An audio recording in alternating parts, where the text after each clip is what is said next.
കർത്താവിന്റെ വലിയൊരു നാമത്തിന് സ്തോത്രം ചെയ്യുകയാണ്. നമ്മൾ ഉത്തമഗീതം 5-ാം അധ്യായമാണ് ചിന്തിച്ചുകൊണ്ടിരുന്നത്. ഉത്തമഗീതം 5-ാം അധ്യായം വളരെ അനുഗ്രഹിക്കപ്പെട്ട വേദഭാഗങ്ങളാണ് നമ്മൾ നോക്കിക്കൊണ്ടിരുന്നത്. എന്നാൽ ഇനിയുള്ള ഭാഗം നമ്മളെ ചിന്തിപ്പിക്കേണ്ട ഒരു ഭാഗമാണ്. കാരണം നമ്മുടെ ആത്മീയ ജീവിതത്തിലും അതുപോലുള്ള ഒരു അനുഭവം ഉണ്ടാകുമെന്നുള്ളത് നമ്മൾ കാണാൻ പോവുകയാണ്. 5-ാം അധ്യായത്തിന്റെ 2 തൊട്ട് 8 വരെയുള്ള വാക്യങ്ങൾ ഒരു പ്രത്യേക ഭാഗമാണ്. 5-ാം അധ്യായത്തിന്റെ 2 തൊട്ട് 8 വരെ. നമ്മൾ 5-ന്റെ 1 വരെ കഴിഞ്ഞ ദിവസം ചിന്തിച്ചു. വളരെ അനുഗ്രഹിക്കപ്പെട്ട വിധത്തില് ആത്മീക സത്യങ്ങളെയാണ് നമ്മൾ അവിടെ കണ്ടത്. കർത്താവിനോടുള്ള മഹത്വപൂർണമായ കൂട്ടായ്മയുടെ വലിയ ശ്രേഷ്ഠത നമ്മൾ ദർശിക്കുകയായിരുന്നു. എത്ര അനുഗ്രഹിക്കപ്പെട്ട ഒരു ഭാഗമായിരുന്നു. എന്റെ കാന്ത കെട്ടിയടയ്ക്കപ്പെട്ട തോട്ടമാണെന്ന് പറഞ്ഞ് ആ തോട്ടത്തിൽ അവന്റെ പ്രയത്നഫലം കണ്ട് തൃപ്തനാകുകയും അതിന്റെ ഫലങ്ങൾ ഭുജിക്കുകയും ചെയ്ത കർത്താവിനെയാണ് നമ്മൾ 5-ാം അധ്യായത്തിന്റെ ആദ്യത്തെ വാക്യത്തിൽ കണ്ടത്. എന്നാൽ 2-ാം വാക്യത്തിൽ വരുമ്പോൾ ഒന്ന് ശ്രദ്ധിച്ചാട്ടെ. ആ വാക്യം, ഞാൻ ഉറങ്ങുന്നുവെങ്കിലും എന്റെ ഹൃദയം ഉണർന്നിരിക്കുന്നു. I sleep but my heart വേക്കത്ത്.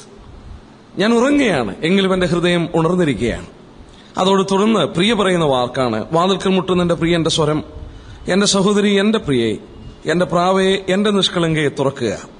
എന്റെ ശിരസ് മഞ്ഞുകൊണ്ടും കുറുനിരകൾ രാത്രിയിൽ പെയ്യുന്ന തുള്ളികൊണ്ടും നനഞ്ഞിരിക്കുന്നു. അവളുടെ മറുപടിയാണ്, എന്റെ അങ്കി ഞാൻ ഊരിയിരിക്കുന്നു, അത് വീണ്ടും ധരിക്കുന്നത് എങ്ങനെ? എന്റെ കാലുകൾ കഴുകിയിരിക്കുന്നു, അവയെ മലിനമാക്കുന്നത് എങ്ങനെ? എന്റെ പ്രിയൻ ദ്വാരത്തിൽ കൂടെ കൈനീട്ടി, എന്റെ ഉള്ളം അവനെ ചൊല്ലി ഉരുകിപ്പോയി. എന്റെ പ്രിയന് തുറക്കേണ്ടതിന് ഞാൻ എഴുന്നേറ്റു. എന്റെ കൈ മൂറും എന്റെ വിരൽ മൂറിൻ തൈലവും തഴുതുപടികളിന്മേൽ പൊഴിച്ചു. ഞാൻ എന്റെ പ്രിയന് വേണ്ടി തുറന്നു, എന്റെ പ്രിയനോ പൊയ്ക്കളഞ്ഞിരുന്നു. അവൻ സംസാരിച്ചപ്പോൾ ഞാൻ വിവശയായിരുന്നു. ഞാൻ അന്വേഷിച്ചു, അവനെ കണ്ടില്ല. ഞാൻ അവനെ വിളിച്ചു, അവൻ ഉത്തരം പറഞ്ഞില്ല.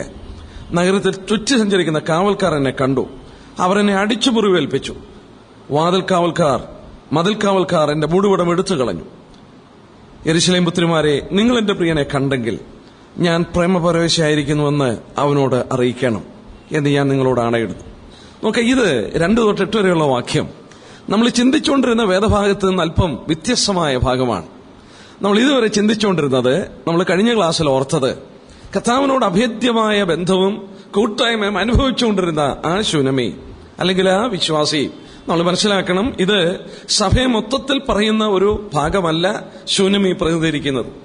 നമുക്ക് വിശ്വാസികളുടെ മധ്യത്തില് യെരുശലേം പുത്രിമാർ ഡോട്ടേഴ്സ്, അവര് ഒരു ബ്രൈഡൽ ലവ്, അതായത് ഒരു കാന്തയുടെ പ്രേമത്തിലേക്ക് വളർന്നവരല്ല. അങ്ങനെയുള്ളവരുണ്ട് വിശ്വാസ ജീവിതത്തിൽ. എന്നാൽ ഇവിടെ പറയുന്ന ഒരു ബ്രൈഡൽ ലവ്, ഒരു കാന്തയുടെ പ്രേമത്തിലേക്ക് ഉയർന്ന ഒരു പ്രിയയാണ് വാസ്തവത്തിൽ ഈ ശൂനമി. അവൾ വിശ്വാസത്തിൽ വളർന്നു, അവൾ സ്നേഹത്തിൽ വളർന്നു, പ്രിയനോടുള്ള ബന്ധത്തിൽ അവൾ വളർന്നവളാണ്.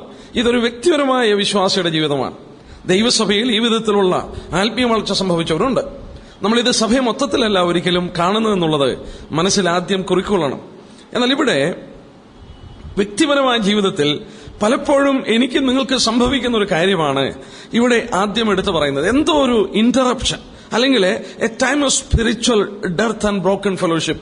കർത്താവിനോടുള്ള ആ അഭേദ്യമായ ആത്മീക ബന്ധത്തിന് ഒരു ഉലച്ചിൽ സംഭവിച്ചു, അല്ലെങ്കിൽ ആ ആത്മീക പ്രേമത്തിന് എന്തോ ദൗർലഭ്യം വന്നതുപോലെ നമ്മളിവിടെ കാണുകയാണ്. അതിന്റെ ഏറ്റവും പ്രകടമായ ഒരു പദമാണ് നമ്മൾ ആദ്യം കണ്ടത്. പഴയ നിയമത്തിലൊക്കെ ഒരുപാട് പാഠങ്ങളുണ്ട്. ഉദാഹരണമായിട്ട് ഇസ്രായേലിനെ നമ്മൾ ശ്രദ്ധിച്ചാൽ, ഇസ്രായേലിനെ യെരിഹോ പിടിച്ചടക്കി കഴിഞ്ഞപ്പോൾ വലിയ സന്തോഷത്തിന്റെ ഘോഷമാണ്. യെരിഹോ പിടിച്ചു. എന്നാൽ യെരിഹോ പിടിച്ച് അല്പം കഴിഞ്ഞപ്പോഴാണ് ഹായിയിലെ അവരുടെ പരാജയം. യെരുശലേം പിടിച്ചു, അതിനെക്കാട്ടിൽ എത്രയോ ബലഹീനമായ ഒരു പട്ടണമായിരുന്നു ഹായി. പക്ഷെ ഹായിയുടെ അടുക്കൽ അവർ ചെന്നപ്പോൾ അവർ പരാജയപ്പെട്ടു പോയി. അപ്പോൾ ഒരു കാര്യം നമ്മളെ പഠിപ്പിക്കുന്നു, ആത്മീക ജീവിതത്തിൽ ഏറ്റക്കുറച്ചിൽ സംഭവിക്കാം. എന്നാൽ ദൈവമക്കളായി നമ്മളെ സംബന്ധിച്ച് അത് സംഭവിക്കാതിരിക്കാൻ കർത്താവ് ആഗ്രഹിക്കുന്നു. ഇവരുടെ ജീവിതത്തിൽ അത് സംഭവിച്ചു എന്നുള്ളതാണ് ഇപ്പോൾ വായിച്ച വേദഭാഗം നമ്മെ പഠിപ്പിക്കുന്നത്. 2-ാം വാക്യം നോക്കിയാട്ടെ. അവിടെ നമ്മൾ ഇങ്ങനെ പഠിക്കുകയാണ്. എന്താണ്? ഞാൻ ഉറങ്ങുന്നു എങ്കിലും എന്റെ ഹൃദയം ഉണർന്നിരിക്കുന്നു. ഇംഗ്ലീഷിൽ വായിച്ചാൽ, I sleep but my heart waketh. ഞാൻ ഉറങ്ങുന്നു, yet my heart is awake. എന്റെ ഹൃദയം ഉണർന്നിരിക്കുകയാണ്. ഇതൊരു ആത്മീക മന്ദതയെ കാണിക്കുകയാണ്. എന്ന് പറഞ്ഞാൽ ഹൃദയം ഉണർന്നിരിക്കുന്നു, എന്നാൽ അവൾ കട്ടിലിൽ കിടക്കുകയാണ്. ഞാൻ ഉറങ്ങുകയാണ്, I am in the bed. നോക്കുക, ആ കട്ടിലിൽ കിടക്കുകയാണ്, പക്ഷെ എന്റെ ആത്മാവിൽ ഞാൻ ഉണർന്നിരിക്കുകയാണ്. ദൈവദാസന്മാർ ഇങ്ങനെ പറയുന്നുണ്ട്, ഇതൊരിക്കലും ഒരു അവിശ്വാസിയെ സംബന്ധിച്ച് പറയാൻ സാധിക്കില്ലേ. ഇതൊരു വിശുദ്ധന്റെ ഉറക്കമാണ്. വിശുദ്ധന്റെ ഉറക്കത്തെക്കുറിച്ചാണ് ഇത് കാണിക്കുന്നത്. ബൈബിളിൽ ഒരുപാട് ഭാഗത്ത് നമ്മൾ കാണുന്നുണ്ട്. വിളക്ക് കത്തിച്ച് കട്ടിൽ കീഴിലോ പറയിൻ കീഴിലോ അല്ല വെക്കേണ്ടത്. മർക്കോസ് 4:21 വായിക്കുന്നുണ്ട്. വിളക്ക് കത്തിച്ച് പറയിൻ കീഴിലോ കട്ടിൽ കീഴിലോ അല്ല വെക്കേണ്ടത്. വിളക്ക്, കട്ടില് നമുക്കറിയാം മടിയെ കാണിക്കുന്നു, പറ വ്യാപാരത്തെ കാണിക്കുന്നു. നമുക്ക് നൽകപ്പെട്ട വെളിച്ചത്തെ മറയ്ക്കുന്ന രണ്ട് വസ്തുതയാണ്, ഒന്ന് പറയും, ഒന്ന് മടിയും. എന്നാൽ ഏറിയ പങ്ക് വിശുദ്ധന്മാർക്കും മടി അവരുടെ വെളിച്ചത്തെ വാസ്തവത്തിൽ ലോകത്തിൽ പരത്തുവാൻ കഴിയാതെ പോകുന്നുണ്ട്. നമ്മൾ ലൂക്കോസ് 11:7 നോക്കുക, അവിടെ ഒരു ഒഴികഴിവ് പറയുന്നുണ്ട്. പൈതങ്ങൾ എന്നോടുകൂടെ കിടക്കുന്നു, എഴുന്നേറ്റ് വരുവാൻ എനിക്ക് കഴിവില്ല. അപ്പത്തിനു വേണ്ടി മുട്ടുവിളിക്കുമ്പോൾ പറയുന്ന മറുപടിയാണ്, ഞാൻ കിടക്കുകയാണ്, പൈതങ്ങൾ എന്നോട് കൂടെയുണ്ട്, എനിക്ക് എഴുന്നേറ്റ് വരുവാനായിട്ട് സാധിക്കുന്നില്ല എന്ന് പറയുമ്പോൾ അത് വെറും മടിയാണ്. മത്തായി 25:5 നമ്മള് 10 കന്യകമാരുടെ ഉപമയിൽ വീണ്ടും വായിക്കുന്നു, മണവാളൻ വരുവാൻ താമസിക്കുന്നു എന്നറിഞ്ഞിട്ട് എല്ലാവരും മയക്കം പിടിച്ചു. ബുദ്ധിയുള്ളവരും പിടിച്ചു, ബുദ്ധിയില്ലാത്തവരും എന്ത് ചെയ്തു? മയക്കം പിടിച്ചു. അവൻ വരുവാൻ താമസിക്കുന്നു എന്നുള്ള ചിന്തയാണ് മയക്കത്തിലേക്ക് നയിച്ചത്.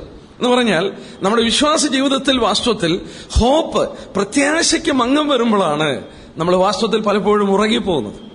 അവരെ ഉണർത്തുവാൻ കർത്താവ് ഉപയോഗിച്ചതും ആ പ്രത്യാശയാണ്. നമ്മള് എമൗസിലേക്ക് വന്ന ശിഷ്യന്മാരെ കുറിച്ചൊക്കെ കാണുന്നുണ്ടല്ലോ. അവര് ഒരു മന്ദീഭവിച്ച അവസ്ഥയിൽ കടന്നുപോയി. എന്നാൽ പ്രത്യാശയാണ് അവരെ തട്ടി ഉണർത്തിയത്. ഇവിടെയും കർത്താവ് പറഞ്ഞ വാക്ക് വാസ്തവത്തിൽ ആ 10 കന്യകമാരില് 5 ബുദ്ധിയുള്ള കന്യകമാരും മണവാളൻ താമസിക്കുന്നെന്നുള്ളത് അവർക്ക് തോന്നിയിട്ട് അവരും എന്ത് ചെയ്തു? ഉറക്കം പിടിച്ചു തുടങ്ങി. നമ്മള് ഇവിടെ ഒരു കാര്യം പ്രത്യേകം നമ്മൾ ഇതോടുള്ള ബന്ധത്തിൽ ഓർക്കണം. മത്തായി 26:40-43 വാക്യത്തിൽ കർത്താവ് ഉപമ പറഞ്ഞപ്പോൾ വളരെ ശ്രദ്ധേയമായൊരു കാര്യം പറഞ്ഞു. എന്താണെന്നറിയാമോ? അവർ ഉറങ്ങുമ്പോൾ ശത്രു കളവിതച്ചു. അവർ ഉറങ്ങുമ്പോൾ ശത്രു കളവിതച്ചു. ദൈവജനത്തിന്റെ ഉറക്കമാണ് പൈശാചികന്റെ പ്രവർത്തനത്തിന് വാസ്തവത്തിൽ വഴിയൊരുക്കുന്നത്. നമ്മൾ ആത്മികമായ അലേർട്ടാണെങ്കിൽ വാസ്തവത്തിൽ പൈശാചികന് അധികം പ്രവർത്തിപ്പാൻ സാധിക്കുകയില്ല. ഉദാഹരണമായിട്ട് എറണാകുളം പട്ടണത്തോടുള്ള ബന്ധത്തിൽ ഇവിടെയുള്ള ദൈവജനം ഉണർന്നിരുന്നെങ്കിൽ വാസ്തവത്തിൽ ഇവിടെ പൈശാചികന് വലിയത് പ്രവർത്തിപ്പാൻ കഴിയില്ലേ? അവർ വളരെയധികം ഇവിടെ കർത്താവിന് വേണ്ടി പ്രവർത്തിച്ചേനെ. എന്നാൽ ഏറിയ പങ്ക് ദൈവമക്കളും എന്ത് സംഭവിക്കുന്നു? അവരുറങ്ങുകയാണ്. ഉറങ്ങുമ്പോൾ ശത്രു കളവിതച്ചു. കർത്താവ് പറഞ്ഞത് അവിചാരിതമല്ലേ? ഇന്ന് വിശുദ്ധന്മാരുടെ മധ്യത്തിലേക്ക് നോക്കിയാൽ ഏറിയ പങ്കും ആദ്യ സ്നേഹം വിട്ടിട്ട് ആ പ്രത്യാശയ്ക്ക് ഭംഗം വന്നിട്ട് അവരുറങ്ങുന്ന ഒരവസ്ഥയാണ്. നമ്മുടെ കർത്താവ് നമ്മോട് ആഹ്വാനം ചെയ്തു. എന്താണ്? നമ്മൾ ഉണർന്നിരിക്കണം. അതിന്റെ മറ്റൊരു പദമാണ് കർത്താവ് പറഞ്ഞത്, നമ്മള് ഉണർന്നിരിപ്പീൻ. അപ്പോസ്തലപ്രവൃത്തി 20:31 മൂപ്പന്മാരുള്ള ബന്ധത്തിലും പറഞ്ഞു. നമുക്കത് ഇപ്പം പറഞ്ഞ ശത്രുക്കളെ വിതയ്ക്കുന്നുള്ള ബന്ധത്തിലും അതെടുത്ത് ചിന്തിക്കാൻ കഴിയും. നമുക്ക് പൗലോസ് മിലത്തോസിൽ നിന്ന് എഫെസോസിലെ മൂപ്പന്മാരെ വരുത്തിയിട്ട് അവരോട് പറയുന്നുണ്ട്. അപ്പോസ്തലപ്രവൃത്തി 20:31 ഞാൻ പോയ ശേഷം സഭയെ ആദരിക്കാതെ കൊടിയ ചെന്നായ്ക്കൾ വരും എന്ന് പറഞ്ഞിട്ട് 31 വാക്യത്തിൽ അതുകൊണ്ട് ഉണർന്നിരിപ്പീൻ. Therefore be awake. ഉണർന്നിരിക്കണം. 31 വാക്യം.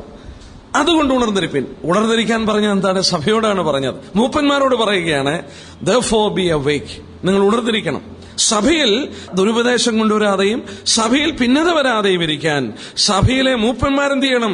They should be alert in spiritual matters. അവരുടെ ആത്മിക കാര്യങ്ങളിൽ മാത്രമല്ല, even in their spiritual state. അവരുടെ ആത്മിക കാര്യത്തിലും they should be very alert. വാസ്തവത്തിൽ ദൈവദാസന്മാർക്കുണ്ടായിരിക്കേണ്ട ഒരു പ്രത്യേക ക്വാളിറ്റിയാണ് അവർ അവൈക്ക് ആയിരിക്കണം. അവൈക്ക് അല്ലെങ്കിൽ കാര്യങ്ങളെ വകതിരിച്ച് മനസ്സിലാക്കാൻ കഴിയില്ല. യേശുക്രിസ്തുവിന്റെ വരവിനെ കുറിച്ച് ഞാൻ പ്രസംഗിക്കുമ്പോൾ എടുത്തു പറയുന്ന ഒരു ഭാഗമാണ് മർക്കോസ് 13. നമുക്കൊന്ന് എടുത്തു നോക്കിയേക്കാം. കർത്താവ് അവിടെ ആവർത്തിച്ച് തന്റെ വരവിനോടുള്ള ബന്ധത്തിൽ പറയുമ്പോൾ പറഞ്ഞൊരു പദമാണ് മർക്കോസിന്റെ സുവിശേഷം 13 കർത്താവിന്റെ വരവിന്റെ അടയാളം പറഞ്ഞു. 13:32 33 വാക്യത്തില് ആ നാളും നാഴികയെ സംബന്ധിച്ച് പിതാവല്ലാതെ ആരും സ്വർഗത്തിലെ ദൂതന്മാരും പുത്രനും കൂടെ അറിയുന്നില്ല. ആ കാലം എപ്പോഴെന്ന് നിങ്ങൾ അറിയായുകൊണ്ട് സൂക്ഷിച്ചുകൊള്ളുവീൻ, ഉണർന്നും പ്രാർത്ഥിച്ചുകൊണ്ടിരിപ്പീൻ.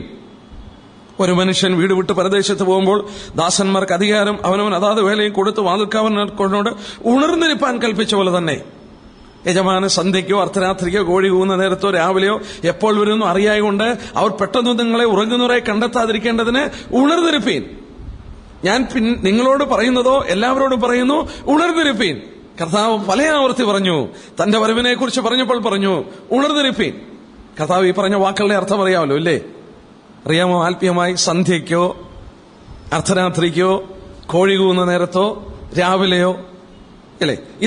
ഇത് പറയുന്നത് സഭയോടുള്ള ബന്ധത്തിൽ ഇത് ശ്രദ്ധേയമായ കാര്യമാണ്. സഭയ്ക്ക് ഈ 4 ഘട്ടങ്ങളുണ്ട്. സന്ധ്യാസമയം, അർദ്ധരാത്രി സമയം, കോഴി കൂകുന്ന സമയം, രാവിലെ സമയം. വെളിപാട് പുസ്തകത്തിൽ 7 സഭയുടെ ദൂതുകള് ഇതോടുള്ള ബന്ധത്തിൽ എടുത്ത് പഠിക്കാം. നോക്കുക, ഇംഗ്ലീഷിൽ വായിച്ചാൽ at even, midnight, crowing and in the morning. വാസ്തവത്തിൽ സഭ ഇവിടെ പറഞ്ഞിരിക്കുന്ന 4 വാച്ചാണ്. എന്ന് പറഞ്ഞാല് 4 യാമങ്ങളെ ശ്രദ്ധിക്കാനാണ് പറഞ്ഞിരിക്കുന്നത്. ഇവിടെ പറഞ്ഞിരിക്കുന്നത് 4 യാമങ്ങളെയാണ്. ഒന്നാമത്തെ യാമം, ഒന്നാമത്തെ വാച്ച് എന്ന് പറയുന്നത് അറ്റ് ഈവൻ, സന്ധ്യാസമയം. അതായത് ആദിമസഭ ഗ്രാജുവലി അത് കുറേശ്ശെ ശ്രദ്ധിക്കാതെ വന്നതിന്റെ ഫലമായി എന്ത് സംഭവിച്ചു? അന്ധകാര യുഗത്തിലോട്ട് കടന്നുപോയി. അതാണ് അറ്റ് ഈവൻ. അവിടെ പറഞ്ഞു സന്ധ്യാസമയം. നോക്കുക, എത്ര പ്രകാശിതപൂരിതമായിരുന്നു സഭ. 1-ാം നൂറ്റാണ്ടിലെ സഭയൊന്ന് ശ്രദ്ധിച്ചേ. അവരെ കുറിച്ച് പറയുന്നു, അവർ കീഴ്മേൽ മറിച്ചു. അവര് ഈ പാവപ്പെട്ട വിശ്വാസികൾ കീഴ്മേൽ മറിക്കുകയാണ്. എന്നാൽ അവരെന്ത് സംഭവിച്ചു? അവർ ഉണർന്നിരിക്കാതെ വന്നപ്പോൾ സഭ ഒരു സന്ധ്യവേളയിലേക്ക് പ്രവേശിച്ചു. അതാണ് അവസാനം. ആ സന്ധ്യവേള എന്ത് സംഭവിച്ചു? അത് അർദ്ധരാത്രിയിലേക്ക് കടന്നുപോയി. അങ്ങനെയാണ് നമ്മുടെ സഭാ ചരിത്രത്തിൽ നമ്മൾ ഉപയോഗിക്കുന്ന ഒരു പദമുണ്ട്. എന്താ? അന്ധകാര യുഗം, ഡാർക്ക് ഏജ്. ഡാർക്ക് ഏജ് ആണ് 2-ാം വാച്ച്, രണ്ടാമത്തെ ആ നോക്കേണ്ട സമയം. അവിടെ എന്താ പറയുന്നത്? Mid night. At mid night. അത് സഭ വളരെ അന്ധകാര യുഗത്തിൽ പോയി. ഏകദേശം 1000 വർഷത്തോളം റോമൻ സഭയുടെ കാലഘട്ടം വലിയൊരു ഉറക്കത്തിലേക്കും മാത്രമല്ല അന്ധകാരത്തിലേക്ക് കടന്നുപോയി. ഈവൻ സന്ധ്യയിലേക്ക് കടന്ന സഭ അന്ധകാരത്തിലേക്ക് പോയി. കർത്താവ് അവിടെയും പറഞ്ഞു ഉണർന്നിരിപ്പാൻ. 3-ാമത് പറഞ്ഞു എവിടെ? കോഴി കൂകുന്ന നേരം, ദ അവേക്കനിങ്. അതായത് ഈ ഉറക്കത്തിൽ നിന്ന് അവരെ ഉണർത്തുന്ന സമയം എന്ന് പറഞ്ഞാൽ ഒരു പുതിയ തുടക്കത്തിന്റെ ആരംഭം. സഭയ്ക്ക് അങ്ങനെ സംഭവിച്ചു. ആരാണ്? ദൈവം അനേക ദൈവദാസന്മാരെ എഴുന്നേൽപ്പിച്ചു. തീജ്വാലയുള്ള നാവുകളോടുകൂടെ മാർട്ടിൻ ലൂതർ, വിക്ലിഫ് മുതലായ ദൈവദാസന്മാരെ ലോകത്തിന്റെ വിവിധ ഭാഗങ്ങളിൽ അനേകരെ എഴുന്നേൽപ്പിച്ച് വിശ്വാസത്തിലുള്ള നീതീകരണം കോഴി കൂകുന്ന പോലെ ഉറക്കെ അവർ കൂകി ആ ജനത്തെ ഉണർത്തി. അവിടെയും കർത്താവ് പറഞ്ഞു ഉണർന്നിരിക്കാൻ പറഞ്ഞു. 4-ാമത് പറഞ്ഞു, എന്താണ് പറഞ്ഞത്? മോർണിംഗ്. ഈ കോഴി കൂകി, പിന്നെ ഒരു രാവിലെ നേരം. ഈ രാവിലെ നേരമാണ് വാസ്തവത്തിൽ ഈ ദൗത്യവുമായിട്ട് ലോകത്തിന്റെ 4 കോണിലേക്ക് ദൈവദാസന്മാർ കടന്നുപോയ സമയം. അതായത് സ്പിരിച്വൽ അവേക്കനിങ്. സുവിശേഷം ലോകത്തിന്റെ 4 കോണിലേക്ക് കടന്നുപോയി. റിഫോർമേഷന്റെ സമയം, അതായത് ഈ കോഴി കൂകി കഴിഞ്ഞ് നവോത്ഥാന സമയത്തിന്റെ ശേഷമാണ് ഫിലദൽഫിയ സഭയൊക്കെ കടന്നു വരുന്നത്. ആ സഭയ്ക്ക് എന്ത് സംഭവിച്ചു? അവർ സുവിശേഷമായ ലോകത്തിന്റെ 4 കോണിലേക്ക് കടന്നുപോയി. കർത്താവ് ഈ 4 യാമങ്ങളെ കുറിച്ച് പറയുന്നു. റോമാക്കാര് കാലഘട്ടങ്ങളെ 4 വാച്ചസ് ആയിട്ട് മാറ്റി. നമ്മൾ മർക്കോസ് 6-ന്റെ 48 വായിച്ചാൽ അതറിയാം. 4 വാച്ചസ്. 6-ന്റെ 48 നോക്കി. 4-ാം യാമം അവരുടെ സമയത്തെക്കുറിച്ച് പറയുമ്പോൾ റോമാക്കാര് അവരുടെ രാത്രി സമയത്തെ 4 യാമങ്ങളായിട്ട് തിരിച്ചു. യഹൂദന്മാർ അത് 3 യാമങ്ങളായിട്ട് തിരിച്ചു എന്ന് ന്യായാധിപന്മാർ 7-ന്റെ 19 നമുക്ക് അവിടെ വിടാം. എന്നാൽ ഇവിടെ ഓർക്കേണ്ട കാര്യം, ഈ സുവിശേഷവുമായിട്ട് ലോകത്തിൽ കടന്നുപോകാൻ സഭയ്ക്ക് ഇടയായത് കോഴി കൂകി ദൈവജനത്തെ ഉണർത്തി ഒരു പ്രഭാതവേളയുണ്ടായി. വാസ്തവത്തിൽ അങ്ങനെയാണ് സുവിശേഷം ലോകത്തിന്റെ 4 കോണിലേക്ക് കടന്നു പോകുന്നത്. ഈ മിഷണറിമാരൊക്കെ ഇന്ത്യയിൽ കടന്നു വന്ന കാലഘട്ടമൊക്കെ അപ്പോഴാണ്. സന്ധ്യയിലേക്ക് കടന്നു, സഭ അർദ്ധരാത്രിയിലേക്ക് കടന്നു, സഭയ്ക്കൊരു ഉണർവുണ്ടായി, അല്ലെങ്കിൽ പ്രഭാതവേളയുണ്ടായി. അതിന്റെ ശേഷം ഒരു പ്രഭാതത്തിന്റെ സമയം ഈ സുവിശേഷമായിട്ട് 4 ഭാഗത്തിലേക്ക് കടന്നുപോയി. ഇവിടെ നമ്മൾ ഓർത്തുകൊണ്ടിരുന്നത് 4 കാലഘട്ടം കർത്താവ് പറഞ്ഞു. ഈ 4 സമയത്തും കർത്താവ് പറഞ്ഞു ഉണർന്നിരിക്കുക എന്നാ പറയുന്നത്. നമ്മെ സംബന്ധിച്ചും നമ്മൾ ഇന്ന് ഈ വെളിച്ചം പ്രഭാതം കടന്നു വന്ന ഒരു സമയമായിരുന്നു സുവിശേഷത്തോടുള്ള ബന്ധത്തിൽ. ഇനി നമ്മൾ എന്ത് ചെയ്യണം? കർത്താവ് വളരെ ആവശ്യപ്പെട്ടു നമ്മൾ ഉണർന്നിരിക്കണം. വാച്ച് ആൻഡ് പ്രേ എന്നാ ഇംഗ്ലീഷിൽ പറഞ്ഞിരിക്കുന്നത്. ഉറക്കളിച്ചിരിക്കാനായിട്ടല്ല, watch. We should be watchful, we should be alert, spiritually alert ആയിരിക്കണം. വാസ്തവത്തിൽ അത് സംഭവിക്കുന്നില്ലെങ്കിൽ നമ്മൾ ഉറങ്ങിപ്പോകുന്നവരും ആത്മികമായി മന്ദീഭവിച്ചു പോവുകയും ചെയ്യും. അവൾ പറയുന്നുണ്ട്, ബട്ട് മൈ ഹാർട്ട് awaketh. എന്റെ ഹൃദയം ഉണർന്നിരിക്കുകയാണ്. ഇന്നർ മാൻ, അവരുടെ ആന്തരിക മനുഷ്യൻ ഉണർന്നിരിക്കുകയാണ്. ഒരു വിശ്വാസിക്ക് വാസ്തവത്തിൽ ആത്മിക മന്ദത സംഭവിച്ചാലും ക്ഷീണം സംഭവിച്ചാലും അവന്റെ ആന്തര ആത്മാവിൽ അവന് വാസ്തവത്തിൽ അങ്ങനെ ഒരു പാപിയെ പോലെ ഉറങ്ങാൻ കഴിയില്ല. അവന്റെ ആന്തരിക ആത്മാവ് അവനെ കുത്തിത്തുടങ്ങും, അല്ലെങ്കിൽ അവനെ ആ കുറ്റബോധം കൊടുക്കും. അവൾ പറയുന്നതാണ് അത് ഉണർന്നിരിക്കുന്നു. എന്നിട്ട് അടുത്ത ഭാഗം നമുക്ക് നോക്കാം. ഉത്തമയത്തിലെ അത് പറഞ്ഞിട്ട് അടുത്തായിട്ട് പറയുന്ന വാക്ക് നമ്മളെ വളരെ ശ്രദ്ധിക്കണം. നോക്കുക, അവളുടെ ഈ ആത്മീയ നിലവാരത്തെ വീണ്ടും അവളെ പ്രിയൻ കോപിക്കുകയോ അവളെ ശിക്ഷിക്കുകയോ ചെയ്യുകയല്ല, അവളെ വാസ്തവത്തിൽ ഉണർത്തിക്കൊണ്ട് മടക്കി വരുവാൻ അവൻ സ്നേഹത്തോടുകൂടിയാണ് ഇടപെടുന്നത്. അവൻ പറയുന്ന വാക്ക് ശ്രദ്ധിച്ചാട്ടെ. എന്റെ സഹോദരി, എന്റെ പ്രിയേ, എന്റെ പ്രാവേ, എന്റെ നിഷ്കളങ്കയെ തുറക്കുക. എന്റെ ശിരസ് മഞ്ഞുകൊണ്ടും കുറുനിരകൾ രാത്രിയിൽ പെയ്യുന്ന തുള്ളി കൊണ്ടും നനഞ്ഞിരിക്കുന്നു. ഇവിടെ അവൾ അവനെ വീണ്ടും ഉണർത്തുവാൻ ശ്രമിക്കുന്നത് എങ്ങനെയാണെന്നറിയാമോ? ഈ പറയുന്നത് ഗെത്സമനയുടെ അനുഭവമാണ്. അവന്റെ ശിരസിലെ തലമുടി മഞ്ഞുതുള്ളികൾ വീണ് നനഞ്ഞ ഒരു സന്ദർഭത്തെക്കുറിച്ച് പറയുകയാണ്. എന്ന് പറഞ്ഞാൽ കർത്താവിന്റെ ജീവിതത്തിൽ ഏറ്റവും അധികം വ്യഥ അനുഭവിച്ച ഒരു സന്ദർഭത്തെ ഇവിടെ ചൂണ്ടിക്കാണിക്കുകയാണ്. എന്ന് പറഞ്ഞാൽ അവളോട് ഉണർന്നിരിക്കുവാനായിട്ട് പറഞ്ഞു. നമുക്കറിയാം, നമ്മുടെ പത്രോസിന്റെ അടുക്കൽ കർത്താവ് കടന്നു വന്നപ്പോഴും അവനെ റീസ്റ്റോർ ചെയ്യുന്നത് സ്നേഹം കൊണ്ടാണ്. നീ ഇവയിലധികമായി എന്നെ സ്നേഹിക്കുന്നുണ്ടോ? ലോകത്തിലുള്ള ഏറ്റവും വലിയ പവർ എന്ന് പറയുന്നത് ലവാണ്. നമ്മൾ ഒരുത്തനെ അടിക്കുകയോ പിടിക്കുകയോ ഒന്നും ചെയ്താൽ ഒരുത്തനെ മാറ്റാനൊക്കെ ഇല്ല. ലോകത്തിൽ ചേഞ്ച് ചെയ്യാൻ കഴിയുന്ന ഏറ്റവും വലിയ പവർ ലവാണ്, സ്നേഹമാണ്. നമ്മെ വാസ്തവത്തിൽ കർത്താവ് രൂപാന്തരപ്പെടുത്തുന്നത് സ്നേഹം കൊണ്ടാണ്. പത്രോസിനെ രൂപാന്തരപ്പെടുത്തിയത്, അവനെ യഥാസ്ഥാനപ്പെടുത്തിയത് ആ സ്നേഹമാണ്. ആ സ്നേഹത്തിന് മുന്നിൽ പത്രോസിന് പൊട്ടിക്കറിയുവാനല്ലാതെ ഒന്നും ചെയ്യാനായിട്ട് കഴിഞ്ഞില്ലേ. അവന്റെ സ്നേഹത്തിന്റെ സമർപ്പണം പിന്നീട് പത്രോസിൽ നമ്മൾ കാണുകയാണ്. ഇവിടെ നോക്കുക, ഇവൾ ആത്മീയമായി ഇത്ര നന്മ അവൾക്ക് കൊടുത്തിട്ടും, അവൾ അവനോടുള്ള ബന്ധത്തിൽ ആത്മീയ ഉറക്കം ഭവിച്ചിട്ടും ആ പ്രിയൻ അവളെ ഉണർത്തുന്നത് അവന്റെ ഗെത്സമനയുടെ അനുഭവം പറയുകയാണ്. അവനെ ഏറ്റവും വേദനിപ്പിച്ച സന്ദർഭം നമ്മൾ വായിക്കുന്നു, അവൻ നെടുമ്പാട് വീണ് കരയുകയാണ്. നമ്മൾ തിരുവനന്തപുരത്തിൽ വായിക്കുന്ന യെശയ്യാവ് 53:3 ഇങ്ങനെയാണ് വായിക്കുന്നത്, a man of sorrows and acquainted with grief. മലയാളത്തിൽ അത്രത്തോളം ഭാഷാന്തരം ശരിയായിട്ടില്ല. A man of sorrows and acquainted with grief.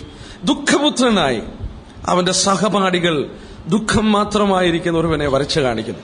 നമ്മൾ ആ ഗെത്സമനയുടെ അനുഭവം നോക്കിയേ. ലൂക്കോസ് 22:44 നമ്മൾ വായിച്ചാൽ പലപ്പോഴും കർത്താവിനോടുള്ള ആരാധനയ്ക്ക് പ്രേരിപ്പിക്കുന്ന ഒരു വാക്യമാണ്. ലൂക്കോസ് 22:44 വാക്യം, 22:44. ആ ഗെത്സമനയുടെ അനുഭവം. അവൻ നെടുമ്പാട് ആ തോട്ടത്തിൽ വീണ് കരയുകയാണ്. പിന്നെ അവൻ പ്രാണവേദനയിലായി അതിശ്രദ്ധയോട് പ്രാർത്ഥിച്ചു. അവന്റെ വിയർപ്പ് നിലത്ത് വീഴുന്ന വലിയ ചോരത്തുള്ളി പോലെയായി. അവന്റെ ചോരയല്ല വീണത്, വിയർപ്പുകൾ ചോരത്തുള്ളി പോലെ ആയെന്ന് പറഞ്ഞാൽ നമ്മൾ ഒരു കാര്യം ഇവിടെ മറക്കാതെ ഓർക്കണം. ഇതൊരു രാത്രി സമയമാണ്. പലസ്തീനിൽ ശൈത്യമുള്ള രാത്രിയായിരുന്നു. പത്രോസും മറ്റും നമ്മൾ വായിക്കുന്നു, തീ കായുന്നവരുടെ അടുക്കൽ പോയി കുളിർ മാറ്റുകയാണ്. എന്ന് പറഞ്ഞാൽ വളരെ ശൈത്യം. ആ പട്ടാളക്കാരെ തീ കത്തിച്ച് കുളിർ മാറ്റുകയാണ്. പത്രോസും അവരുടെ അടുക്കൽ പോയി നിന്ന് തീ മാറ്റുകയാണ്. ആ വിധത്തിൽ തണുപ്പുള്ളൊരു രാത്രിയിൽ അവൻ നെടുമ്പാട് വീണ് കരയുമ്പോൾ അവന്റെ ശരീരത്തിൽ നിന്ന് വിയർപ്പുകൾ ചോരത്തുള്ളി പോലെ വീഴണമെങ്കിൽ കർത്താവ് അനുഭവിച്ച വ്യഥ എന്തായിരിക്കും? ഭയങ്കരമായിരിക്കും. ആ തണുപ്പുള്ള രാത്രിയിൽ അവൻ ആ വിധത്തിൽ വിയർക്കണമെങ്കിൽ പിതാവ് അവനെ കൈവിടുന്ന ആ സന്ദർഭം അവന് മനസ്സിലായി. അവനത് വഹിപ്പാൻ കഴിയില്ല. അവനെ പാപമാക്കുന്ന സന്ദർഭം തന്റെ പിതാവിനാൽ അവൻ കൈവിടപ്പെടുമെന്നുള്ളത് അവന് മനസ്സിലായി. പലരും പല വിധത്തിൽ വ്യാഖ്യാനിക്കുന്നുണ്ട്. വേറൊരു വ്യാഖ്യാനം ആ ഭാഗത്തെക്കുറിച്ച് വന്നിരിക്കുന്നത്, ഗെത്സമനയിൽ വെച്ച് അവനെ കൊല്ലുവാൻ പൈശാചികന്മാർ ശ്രമിച്ചെന്നാണ്. അവിടെ കർത്താവ് പറയുന്നുണ്ട്, ഈ പാനപാത്രമെങ്കിൽ നിന്ന് മാറ്റണമെന്ന് പ്രാർത്ഥിക്കുമ്പോൾ അത് ഉദ്ദേശിച്ച് പ്രാർത്ഥിച്ചതാണെന്ന് പണ്ഡിതന്മാരിൽ ചിലർ അഭിപ്രായപ്പെടുന്നുണ്ട്. ക്രൂശിനെ നോക്കി അല്ല അവൻ പറയുന്നത്, ക്രൂശ് മാറ്റി തരണമെന്ന് പ്രാർത്ഥിച്ചായിട്ടല്ല കർത്താവ് പറയുന്നതെന്ന് ചിന്തിക്കുന്ന വലിയധികം ഒരു കൂട്ടം പണ്ഡിതന്മാരുണ്ട്. കാരണം ക്രൂശിനെ നോക്കിക്കൊണ്ടും ആ ക്രൂശിനെ ധൈര്യത്തോടെ നേരിട്ട് കർത്താവ് വരികയാണ്. എന്നാൽ ഗെത്സമനയുടെ അനുഭവത്തിൽ അവൻ പ്രാണവേദനയിലായി. എന്ന് പറഞ്ഞാൽ അവൻ പ്രാണവേദനയിലായെന്ന് പറഞ്ഞാൽ മരിക്കുവാനുള്ള ഒരു വ്യഥയിലേക്ക് അവൻ കടന്നു വന്നപ്പോൾ അവന് തോന്നി അതിനു മുമ്പ് അവൻ മരിച്ചു പോകുമോ. പിതാവിനോട് പറയുകയാണ്, എന്നെ വിടുവിക്കണം. ഇനിയും അത് തന്നെയാണ് നിന്റെ ഇഷ്ടമെങ്കിൽ അത് നിന്റെ ഇഷ്ടമാകട്ടെ, ഏൽപ്പിച്ചു കൊടുത്തു. അപ്പോൾ അവിടെ അവൻ അനുഭവിച്ച പ്രാണവേദനയുടെ അതിഭയങ്കരമായ ആ വ്യഥയാണ് നമ്മളവിടെ കാണുന്നത്. അവന്റെ വിയർപ്പുകൾ ചോരത്തുള്ളി പോലെ വീണെങ്കിൽ അവൻ അനുഭവിച്ച വ്യഥ നമുക്ക് മനസ്സിലാക്കാൻ ബുദ്ധിമുട്ടാണ്. എന്തിനു വേണ്ടിയാണ്? നമ്മളെ വീണ്ടെടുക്കുവാൻ. ഇത് അവളെ ഓർപ്പിക്കുകയാണ്. അവന്റെ കുറുനിരകൾ മഞ്ഞുകൊണ്ടും ശിരസ് മഞ്ഞുകൊണ്ടും നനഞ്ഞത് അവളെ ഓർപ്പിക്കുകയാണ്. അവളോടുള്ള അവന്റെ സ്നേഹത്തിന്റെ ആഴം അവൻ ഓർപ്പിച്ചിട്ട് പറയുകയാണ്, തുറന്നു തരിക. മുട്ടുന്നു. അവൾ പറയുന്ന എന്റെ പ്രിയന്റെ സ്വരം. എന്നാൽ അവൻ പ്രിയൻ വിളിച്ച വാക്കുകളൊന്ന് ശ്രദ്ധിച്ചേ. ഞാൻ വാസ്തവത്തിൽ ഇന്ന് ഇരുന്ന ആ ഭാഗങ്ങൾ വായിച്ചിട്ട് ദൈവത്തിന്റെ വചനത്തിന്റെ അത്ഭുതം ഞാൻ ഓർത്തുപോയി. ഇവിടെ പറഞ്ഞ പദങ്ങൾ ശ്രദ്ധിച്ചാട്ടെ. എന്റെ കാന്തയെന്ന് വിളിച്ചില്ല. കാന്തയെന്ന് വിളിക്കാതെ എന്റെ സഹോദരി, എന്റെ പ്രിയെ, എന്റെ പ്രാവേ, എന്റെ നിഷ്കളങ്കയെന്നേ വിളിച്ചുള്ളൂ. എന്റെ കാന്തയെന്ന് വിളിച്ചില്ല. മൈ സ്പൗസ് എന്ന് വിളിച്ചില്ലേ. എന്റെ കാന്തയെന്ന് വിളിക്കാത്തതിന്റെ കാരണം എന്നാ? കാന്ത എന്ന് പറയുമ്പോൾ കുറച്ചുകൂടെ അഭേദ്യമായ ബന്ധമാണ്. They are one. There is that oneness. കാന്ത എന്ന് വിളിക്കുമ്പോൾ ആ സ്പൗസ് അല്ലെങ്കിൽ ആ പ്രിയയുടെ ആ ഭാര്യയുടെ അഭേദ്യമായ ഒരു ബന്ധമാണ് കാണിക്കുന്നത്. കാന്തയെന്ന് വിളിക്കുമ്പോൾ ആ പദം അവനോട് ഉപയോഗിച്ചില്ലേ? ഉപയോഗിക്കാതെ ഉപയോഗിച്ച പദങ്ങൾ 4 പദങ്ങൾ ഉപയോഗിച്ചു. മൈ സിസ്റ്റർ, എന്റെ സഹോദരി എന്ന് വിളിച്ചപ്പോൾ നമ്മൾ കഴിഞ്ഞ ദിവസം ഓർത്തു, indicating the divine life which was within her. നോക്കുക, അവനിലുള്ള ആ ദൈവിക ജീവൻ അവളിലുമുണ്ട്. ഒരു പിതാവിൽ നിന്ന് ജനിച്ചു. അവരെ സഹോദരന്മാരെന്ന് വിളിപ്പാൻ മടി കാണിച്ചില്ലേ? ആ സഹോദരി എന്ന് വിളിക്കുമ്പോൾ അവനിലുള്ള ജീവന്റെ ഭാഗം അവളും ഏറ്റെടുത്തവളാണ്, ആ ഡിവൈൻ ലൈഫ്. അതുകൊണ്ട് അവളെ സഹോദരി എന്ന് വിളിച്ചു. 2, അവളെ എന്റെ പ്രിയ എന്ന് വിളിച്ചു. മൈ ലവ് എന്നാ ഇംഗ്ലീഷിൽ, മൈ ലവ്. അവളെ ദൈവിക പർപ്പസിൽ അവളെ ഉൾപ്പെടുത്തിയ സ്നേഹത്തിന്റെ അഗാധത അവളെ ഓർപ്പിച്ചു. 3, മൈ ഡൗ, എന്റെ പ്രാവേ. അവളിൽ പ്രാവ് നമുക്കറിയാം പരിശുദ്ധാത്മാവിന്റെ ഒരു എംബ്ലമാണ്. പ്രാവ് പോലെ പരിശുദ്ധാത്മാവ് ഇറങ്ങി വന്നു. പ്രാവായിട്ട് വന്നെന്നല്ല പറഞ്ഞേ, പ്രാവ് പോലെ. ഇറ്റ് വാസ് ലൈക്ക് എന്നുള്ള പദം ഉപയോഗിച്ചിരിക്കുന്നത്. പരിശുദ്ധാത്മാവ് പ്രാവായിട്ട് വന്നെന്നല്ല പറഞ്ഞത്, അത് പ്രാവ് പോലെ അങ്ങനെ ഇറങ്ങി വന്നെന്നാണ്. മാത്രമല്ല, ഇവിടെ അവളിലുള്ള ദൈവിക ജീവന്റെയും ആത്മാവിന്റെ ആ ദാനത്തെയൊക്കെ അത് ഓർപ്പിക്കുന്നു. 4, മൈ അൺഡിഫൈൽഡ്. ആ പദം എന്നെ വളരെ ഇഷ്ടപ്പെടുത്തുന്ന ഒരു പദമാണ്. മൈ അൺഡിഫൈൽഡ്, എന്റെ നിഷ്കളങ്കേ. ഇൻഡിക്കേറ്റിംഗ് അവർ ഹോളിനെസ്, നമ്മുടെ വിശുദ്ധി, നൈർമല്യത. അതെങ്ങനെ സാധിച്ചു? നമ്മൾ കൊലോസ്യലേഖനത്തിൽ വായിക്കുന്നു, അവൻ നമ്മെ അവന്റെ സന്നിധിയിൽ വിശുദ്ധരും നിഷ്കളങ്കരും കുറ്റമില്ലാത്തവരായി നിർത്തുവാൻ. നമ്മളെ നിഷ്കളങ്കരാക്കുവാൻ എന്ന് പറഞ്ഞാൽ കളങ്കമില്ലാത്തവർ, കുറ്റമില്ലാത്തവർ. അതെങ്ങനെ സാധിപ്പിച്ചു? കഴിഞ്ഞ ദിവസം നമ്മളത് പഠിച്ചു. എങ്ങനെയാണ് സാധിപ്പിച്ചത്? അവൻ നമ്മുടെ പാപങ്ങളെ നമ്മോട് ക്ഷമിച്ചപ്പോൾ അവന് ഒന്നും പിന്നെ ഓർക്കുന്നില്ലേ? ഇപ്പൊ നമ്മളെ വിളിക്കാൻ കഴിയും മൈ അൺഡിഫൈൽഡ്, എന്റെ നിഷ്കളങ്കേ. നോക്ക, ഈ 4 പേരുകൾ അവളെ വിളിക്കുമ്പോൾ അവളിൽ സംഭവിച്ചിരിക്കുന്ന മാറ്റത്തിന്റെ വലിയ അനുഗ്രഹങ്ങളെ ഓർപ്പിച്ച് അവൻ അനുഭവിച്ച ഗതസമനയുടെ ആ ചിന്തകളെ അവിടെ മനസ്സിലേക്ക് കൊടുത്തു വിട്ടിട്ട് അവളോട് വാതിക്കൽ മുട്ടുകയാണ്, തുറക്കുവാൻ. വെളിപ്പാട് 3:20 നമ്മൾ വായിക്കുന്നുണ്ട്, ഞാൻ വാതിക്കൽ നിന്ന് മുട്ടുന്നു. അത് ഹൃദയത്തിന്റെ ഒരു നിലവാരമാണ്. അടുത്ത വാക്യം വായിക്കുമ്പോൾ നമുക്ക് പിന്നീട് ഈ പദം തന്നെ ഇവിടം തന്നെ നമ്മൾ 4-ാം വാക്യത്തെ നമ്മൾ കാണാൻ പോവുകയാണ്. എന്നാൽ അവള് പറഞ്ഞ മറുപടി ഒന്ന് നോക്കിയാട്ടെ. എന്റെ അങ്കി ഞാൻ ഊരിയിരിക്കുന്നു, അത് വീണ്ടും ധരിക്കുന്നത് എങ്ങനെ? എന്റെ കാലുകളെ കഴുകിയിരിക്കുന്നു, അവയെ മലിനമാക്കുന്നത് എങ്ങനെ? വേറെ വെച്ച് ചിന്തിച്ചാൽ ഇവിടെ ഇങ്ങനെയാണ് പറയുന്നത്, I have put off my coat, how shall I have wash my feet, how shall I. എങ്ങനെ എന്ന് പറഞ്ഞാൽ ഒരു ഒഴികഴിവ് പറയുകയാണ്. അവൾ ഒഴികഴിവ് പറയുകയാണ്. നോക്കുക, എക്സ്ക്യൂസസ്. തിരുവചനത്തിൽ ഒരുപാട് ഇതുപോലെയുള്ള ഒഴികഴിവുകൾ പറയുന്നുണ്ട്. നമ്മളിപ്പം വായിച്ച ഒരു ഉപമയുണ്ടല്ലോ, ലൂക്കോസ് 14:15-24 വരെയുള്ള ആ ഉപമയിൽ നോക്കുക, വാതിക്കെന്ന് മുട്ടിയപ്പോൾ അപ്പത്തിന് വേണ്ടി ചോദിച്ചപ്പോൾ 18-ാം വാക്യത്തിൽ അവിടെ ഒഴികഴിവ് പറഞ്ഞു, ഞാൻ കട്ടിലില് കിടക്കുകയാണ്. നോക്കുക, ഇത് വേറെ ഒരു ഉപമയാണ്. ഇവിടെ കർത്താവ് ചിലരെ വിളിക്കുന്നു. ലൂക്കോസ് 14:15 18-ാം വാക്യത്തിൽ കർത്താവ് പറഞ്ഞു, എല്ലാവരും ഒരുപോലെ ഒഴികഴിവ് പറഞ്ഞു തുടങ്ങി. എല്ലാവരും ഒരുപോലെ ഒഴികഴിവ് പറഞ്ഞു തുടങ്ങി. നോക്കുക, മനുഷ്യന് എന്തെങ്കിലും എക്സ്ക്യൂസ് ഉണ്ട്. എന്നാൽ രക്ഷിക്കപ്പെടാത്ത മനുഷ്യനെ കുറിച്ച് റോമർ 1:20 ഇങ്ങനെയാണ് പരിശുദ്ധാത്മാവ് പറയുന്നത്, അവർക്ക് ഒഴികഴിവില്ല. They are without excuse. റോമർ 1:20 അത് വായിക്കുന്നുണ്ട്. മാത്രമല്ല, മത്തായി 12:41 വാക്യങ്ങൾ വായിച്ചാൽ 41, 42 വാക്യത്തിലെ ഒരു മനുഷ്യനും ഒഴികഴിവില്ലെന്നുള്ളത് കർത്താവിടെ ഓർപ്പിക്കുന്നു. എങ്ങനെ? നിനവെ പട്ടണക്കാർ എഴുന്നേറ്റുവെന്ന് നിങ്ങളെ ന്യായം വിധിക്കും, തെക്കേ ദേശത്തിലെ രാജ്ഞി എഴുന്നേറ്റുവെന്ന് നിങ്ങളെ ന്യായം വിധിക്കും. കാരണം എന്നാ? നിനവയിലെ യോനയുടെ ഒരു പ്രസംഗം കേട്ടപ്പോൾ അവരെല്ലാം മാനസാന്തരപ്പെട്ടു. 2, ശേബരാജ്ഞി വളരെ വിദൂരതയിലിരുന്ന് ഈ ശലോമോനെ കുറിച്ചും യഹോവയെ കുറിച്ചും കേട്ടതേയുള്ളൂ. ഇത് സത്യമാണോ എന്നറിയാൻ മാസങ്ങൾ യാത്ര ചെയ്ത് ഈ സ്ത്രീ വളരെ അപകടമുള്ള പ്രതലത്തിൽ കൂടെ യാത്ര ചെയ്ത് അവിടെ വന്നെങ്കിൽ കർത്താവ് പറഞ്ഞു, ഇവർ എഴുന്നേറ്റ് ന്യായം വിധിക്കുമെന്ന് പറഞ്ഞാൽ യോനയുടെ ഒരു പ്രസംഗം കൊണ്ട് അവർ മാനസാന്തരപ്പെട്ടു. നിങ്ങൾ എത്ര പ്രസംഗം കേട്ടു, നിങ്ങളെന്നാ മാനസാന്തരപ്പെടാത്തേ? ശേഫരാജി പറയും, ഞാനൊരു കേൾവി മാത്രമേ കേട്ടുള്ളൂ, ഞാൻ എത്ര ബുദ്ധിമുട്ടിയാണ് ഞാൻ വന്ന് കടമുടിയായി പരീക്ഷിച്ചത് ശലോമോനെ. ഇവിടെ ശലോമോനിലും വലിയവൻ കടന്നു വന്ന് അനേക അത്ഭുതങ്ങളും അടയാളങ്ങളും ചെയ്തിട്ടും നിങ്ങൾക്ക് വിശ്വസിപ്പാൻ മനസ്സില്ലേ? Man is without excuse. കർത്താവ് പറയുന്നു, മനുഷ്യൻ ഒഴികഴിവില്ല. ദൈവം മനുഷ്യനെ കൊടുക്കേണ്ട വെളിച്ചങ്ങളെല്ലാം കൊടുത്തു. എന്നാൽ ഇവിടെ ഇവൾ പറയുന്നതും ആ ഒഴികഴിവാണ്. എന്താണ് അവൾ പറയുന്ന ഒഴികഴിവ്? അവൾ പറയുന്നു, അവള് രാത്രി കിടക്കുകയാണ്. ഡ്രസ്സൊക്കെ മാറി, അങ്കിയൊക്കെ ഊരിയിരിക്കുകയാണ്. ഞാനത് വീണ്ടും എടുത്ത് ധരിക്കുന്നത് എങ്ങനെയാണ്? രണ്ടാമത് പറഞ്ഞു, എന്റെ കാലുകളൊക്കെ കഴുകിയിരിക്കുകയാണ്. ആ കാലുകളെ മലിനപ്പെടുത്തുവാൻ അവൾക്ക് ആഗ്രഹമില്ല. വളരെ പ്രാധാന്യതയുണ്ട് കാലുകൾ തിരുവചനത്തില്. കാലുകൾ കഴുകിയിരിക്കുന്നു. എന്നാൽ ഇതോട് ചേർത്ത് നമ്മളൊന്ന് വായിച്ചു നോക്കിയേ. അവളെ നേരത്തെ വിളിക്കുന്നതൊക്കെ അവനോടുകൂടെ ആ യാത്ര ചെയ്യുവാൻ വിളിക്കുകയാണ്. നമ്മള് യെശയ്യാവ് 52:7 ഇങ്ങനെ വായിക്കുന്നുണ്ട്, സുവാർത്താദൂതന്റെ കാൽ പർവ്വതങ്ങളിൽ എത്ര മനോഹരം.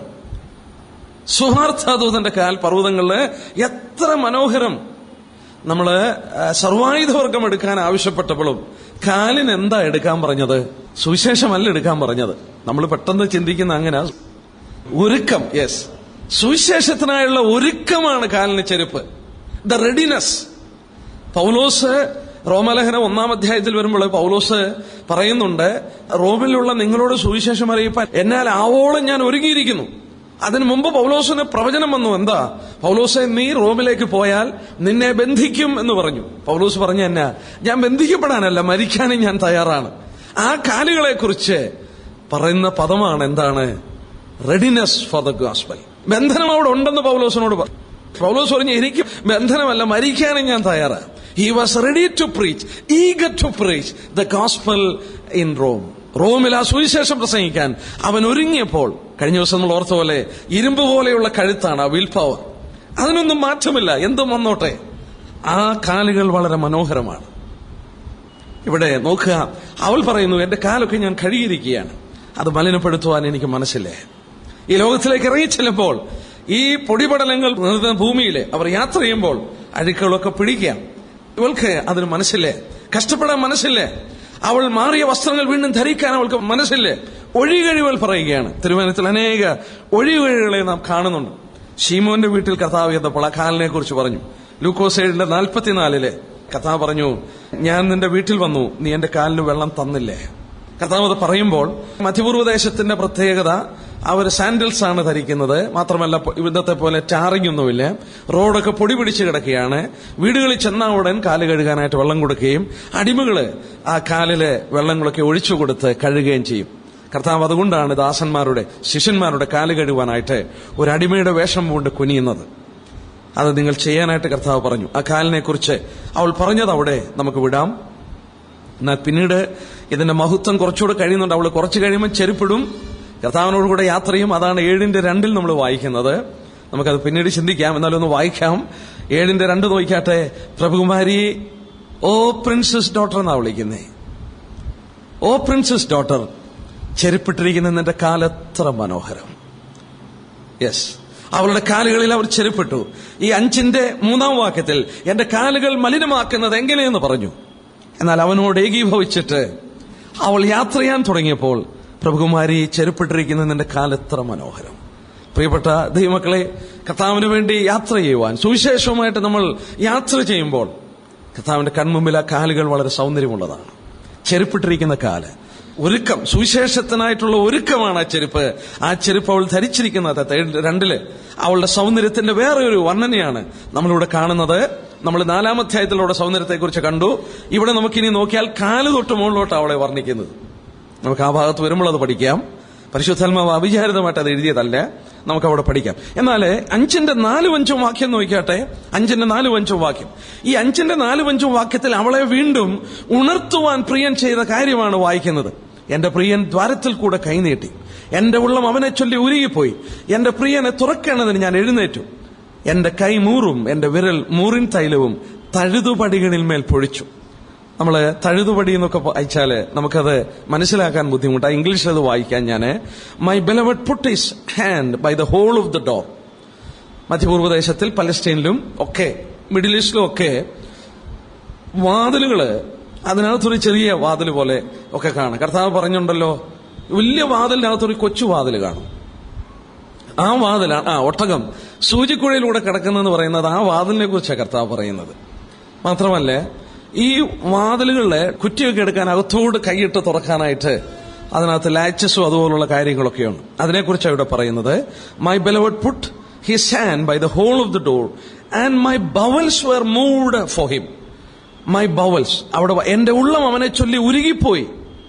I rose up to open to my beloved, and my hands dropped with myrrh, and my fingers with sweet-smelling myrrh upon the hands of the lock.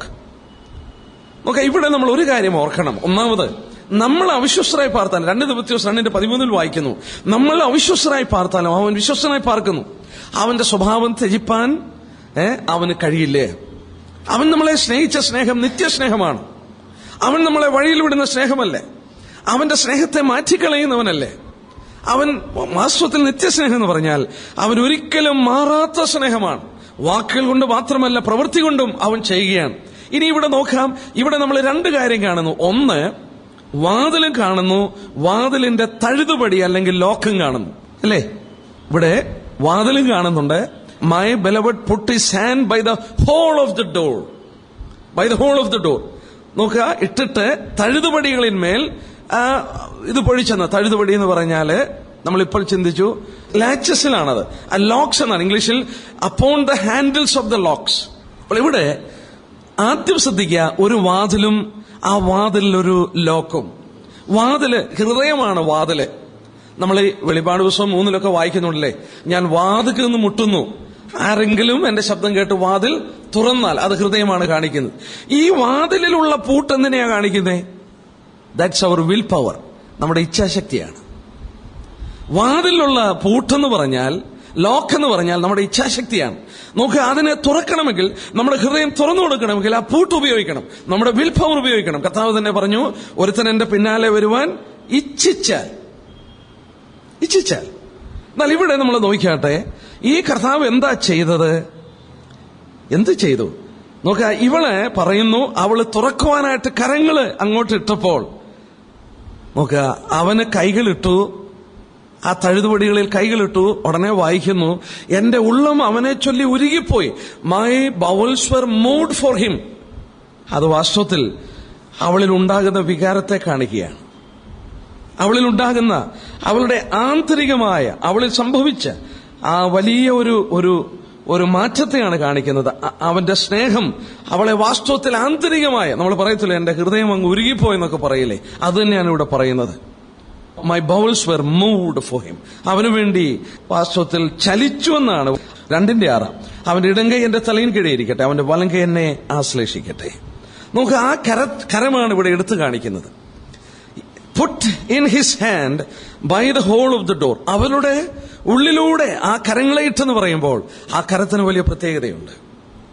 ആ കരം ആണിപ്പാഴുതുള്ള കരമാണ്. നോക്കുക, ഇത് തന്നെയാണ് യഹൂദനും സംഭവിക്കാൻ പോകുന്നത്. സഖറിയാവ് 13:6 യഹൂദന്റെ ഹൃദയത്തെ ചലിപ്പിക്കാൻ പോകുന്നതും ആ കരങ്ങൾ കൊണ്ടാണ്. ആ കരങ്ങള് അവനോടുള്ള ബന്ധത്തിൽ കാണുമ്പോൾ അവർ ചോദിക്കും, നിന്റെ കൈകളിൽ കാണുന്ന ഈ പാടുകൾ എന്താണ്? കർത്താവ് എന്താ പറയുന്നത്? എന്നെ സ്നേഹിക്കുന്നവരുടെ വീട്ടിൽ വെച്ച് ഞാൻ കൊണ്ട അടികളുടെ പാടാണ്. അത് വളരെ ഹൃദയത്തെ നോവിക്കും. കാരണം എന്താ എന്നാ എന്ന് ചോദിച്ചാൽ, സ്നേഹിക്കുന്നവരുടെ വീട്ടിലെ അടികളാ വളരെ മുറിവുള്ളത്, വേദനയുള്ളത്. ഇപ്പൊ നമ്മളോട് പണക്കുള്ള ഒരാൾ എന്ന് വഴക്കുണ്ടായി ഒരു മുറിവുണ്ടായാലും നമുക്ക് അത്രയും വേദന ഉണ്ടാകത്തില്ലേ? എന്നാൽ ഞാൻ വളരെ സ്നേഹിക്കുന്ന എന്റെ അമ്മയുടെ വീട്ടിലോ അപ്പന്റെ വീട്ടിലോ സഹോദരന്റെ വീട്ടിലോ ചെന്ന് എനിക്കൊരു മുറിവുണ്ടായാൽ ആ മുറിവിന് വലിയ വേദനയാണ്. കർത്താവ് അതാ പറയുന്നത്, എന്നെ സ്നേഹിക്കുന്നവരുടെ വീട്ടിൽ വെച്ച് ഞാൻ കൊണ്ട അടികളാണ്. അന്ന് അവരുടെ ഹൃദയം വാസ്തവത്തിൽ ഇതുപോലെ മാറും. കർത്താവിന്റെ ആ കരം കാണുമ്പോൾ മാറും. ഇന്ന് ഇവളുടെ ഹൃദയത്തെ ചലിപ്പിക്കുവാൻ അവൻ ചെയ്തത് ആ കരത്തിന്റെ സ്പർശനമാണ്. ആ ആണിപ്പഴുതേറ്റ കരങ്ങൾ കാണിക്കുകയാണ്. പത്രോസിന്റെ അടുക്കൽ ചെല്ലുമ്പോഴും നമുക്കറിയാം, തോമസിന്റെ അടുക്കൽ ചെന്നപ്പോഴും ഒക്കെ ആ മുറിവ് കാണിച്ചു. നീ ഇങ്ങോട്ട് കൈയൊന്നിട്ട് ഇങ്ങോട്ടൊന്ന് ഇടാൻ പറഞ്ഞു, നിന്റെ വിരല് നീട്ടി. ഉടനെ അവൻ പറഞ്ഞു, എന്റെ കർത്താവ് എന്റെ ദൈവമേ. ആ മുറിവിന്റെ മുന്നിൽ ആ തോമസിന് നിൽക്കാൻ കഴിഞ്ഞില്ല. My Lord and my God, എന്റെ കർത്താവും എന്റെ ദൈവമേ. അവന്റെ പാദത്തിലോട്ട് അങ്ങ് വീഴുകയാണ്. ഇവളെ നോക്കുക, ആത്മീകമായി ആ ഉണർത്തുവാനായിട്ട് ആ പ്രിയന്റെ കരങ്ങളാണ് അവിടെ പ്രവർത്തിച്ചത്. ആ കരങ്ങളെ കുറിച്ച് നമ്മൾ താഴോട്ട് പഠിക്കാൻ പോവുകയാണ്. ഭയങ്കരമായിട്ടുള്ള പഠനം താഴോട്ട് വരികയാണ്. അതേ അധ്യായത്തിൽ നമുക്ക് പിന്നീട് അത് പഠിക്കാം. എന്നാൽ ഇവിടെ നമുക്ക് നോക്കാം, ഇവിടെ ഈ ഭാഗം നമുക്ക് തീർത്തിട്ട് പോകാം. അവൾ തുറക്കുവാനായിട്ട് എഴുന്നേറ്റ് വന്നു. അവൾ ആ ലോക്കിൽ അവൾ പിടിച്ചു, തഴുതുകളിൽ പിടിച്ചു. പിടിച്ചപ്പോൾ എന്ത് സംഭവിച്ചെന്നറിയാമോ?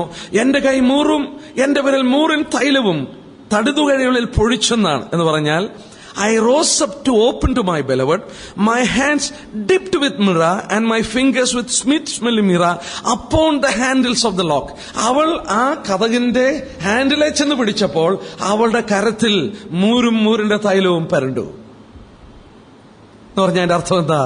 മൂര് നമ്മൾ ഓർത്തു കർത്താവിന്റെ സഫറിംഗ് ലവിനെയാ കാണിക്കുന്നത് എന്ന് പറഞ്ഞാൽ ആ ലോക്കിൽ അവൻ കരമിട്ട് അതിന്റെ ഓർമ്മകൾ അവിടെ വെച്ചിട്ട്, അല്ലെങ്കിൽ ആ മൂര് പുരട്ടിയിട്ട് ആ മൂരിൻ തൈലം അവൻ വെച്ചിട്ട് അവന്റെ കരം അവൻ പിൻവലിച്ചു കളഞ്ഞു. അവൾ എഴുന്നേറ്റ കതകിന്റെ ആ ലോക്കിൽ പിടിച്ചപ്പോൾ അവളുടെ കരത്തിൽ ആ മൂര് പെരണ്ടു. ആ മൂരിന്റെ ഗന്ധം അവളുടെ വാസ്തവത്തിൽ മൂക്കിലേക്ക് വന്നു. ആ ഗന്ധം അവളെ ഒരു കാര്യം ഉണർത്തി: എന്റെ പ്രിയന്റെ മരണം, എന്റെ പ്രിയന്റെ കഷ്ടത, അവന്റെ സഫറിംഗ് ലവ്. നമ്മൾ ആ മൂരിനെ കുറിച്ച് കുറെ പഠിച്ചതുകൊണ്ട് ഞാനത് വിടട്ടെ. എന്റെ മാർവിൽ മൂരിൻ കെട്ടുപോലെ ഞാൻ അവനെ സൂക്ഷിച്ചതാണ്. എന്റെ പ്രിയനെ ഞാൻ വിട്ടുപോയി. ഇന്ന് നോക്കുക, ആ കരങ്ങൾ വീണ്ടും ആ മൂരിന്റെ ഗന്ധം എനിക്ക് തന്ന് എന്നെ ഉണർത്തുകയാണ്. ഇവിടെ ഒരു സത്യം നമ്മളെ പഠിപ്പിക്കുന്നത് എന്താണെന്നറിയാമോ? നമ്മുടെ ആത്മിക ക്ഷീണം സംഭവിക്കുമ്പോൾ നമ്മളെ വീണ്ടും വീണ്ടും ഉണർത്തുന്നത് അവന്റെ സ്നേഹമാണ്, അവന്റെ സഫറിംഗ് ലവാണ്, അവന്റെ ആ വാസ്തവത്തിൽ സ്നേഹമാണ്. ഒരു പക്ഷെങ്കിൽ അതുകൊണ്ടായിരിക്കാം എല്ലാ ഞായറാഴ്ചയും കർത്താവ് നമുക്ക് വേണ്ടി ക്രമീകരിച്ചു തന്നത് എന്റെ ഓർമ്മയ്ക്കായി ആ അപ്പവും വീഞ്ഞും. ഒന്ന് അവന്റെ തകർക്കപ്പെട്ട ശരീരം, മറ്റൊന്ന് അവൻ നമുക്ക് വേണ്ടി ഒഴുക്കിയ രക്തം. ഇതിന്റെ രണ്ടിന്റെ സിമ്പിൾ വെച്ചിട്ട് എല്ലാ ഞായറാഴ്ചയും നമ്മൾ വന്ന് ആരാധിച്ച് ഓർക്കുന്നത് വീണ്ടും വീണ്ടും എല്ലാ ഞായറാഴ്ചയും നമ്മളെ വീണ്ടും വീണ്ടും ഉണർത്തുകയാണ് അവന്റെ സഫറിംഗ് ലവ്. നമ്മൾ ആ ഞായറാഴ്ച അത് ഓർക്കുമ്പോൾ നമുക്ക് പിന്നൊരാഴ്ച പോയി എന്തെങ്കിലും അവന് വിരുദ്ധമായി ചെയ്യാൻ കഴിയുമോ? അവനെ ദുഃഖിപ്പിക്കുന്ന ചെയ്യാൻ കഴിയില്ലേ? നമ്മളെ വാസ്തവത്തിൽ റിമൈൻഡ് ചെയ്യിക്കുകയാണ് എല്ലാ ആഴ്ചയും ആ കർത്തൃമേശയിൽ കൂടെ. കർത്താവോട് പറഞ്ഞത് എന്താ? നിങ്ങൾ ഇതെന്റെ ഓർമ്മയ്ക്കായി ചെയ്യുവാൻ. He is reminding us.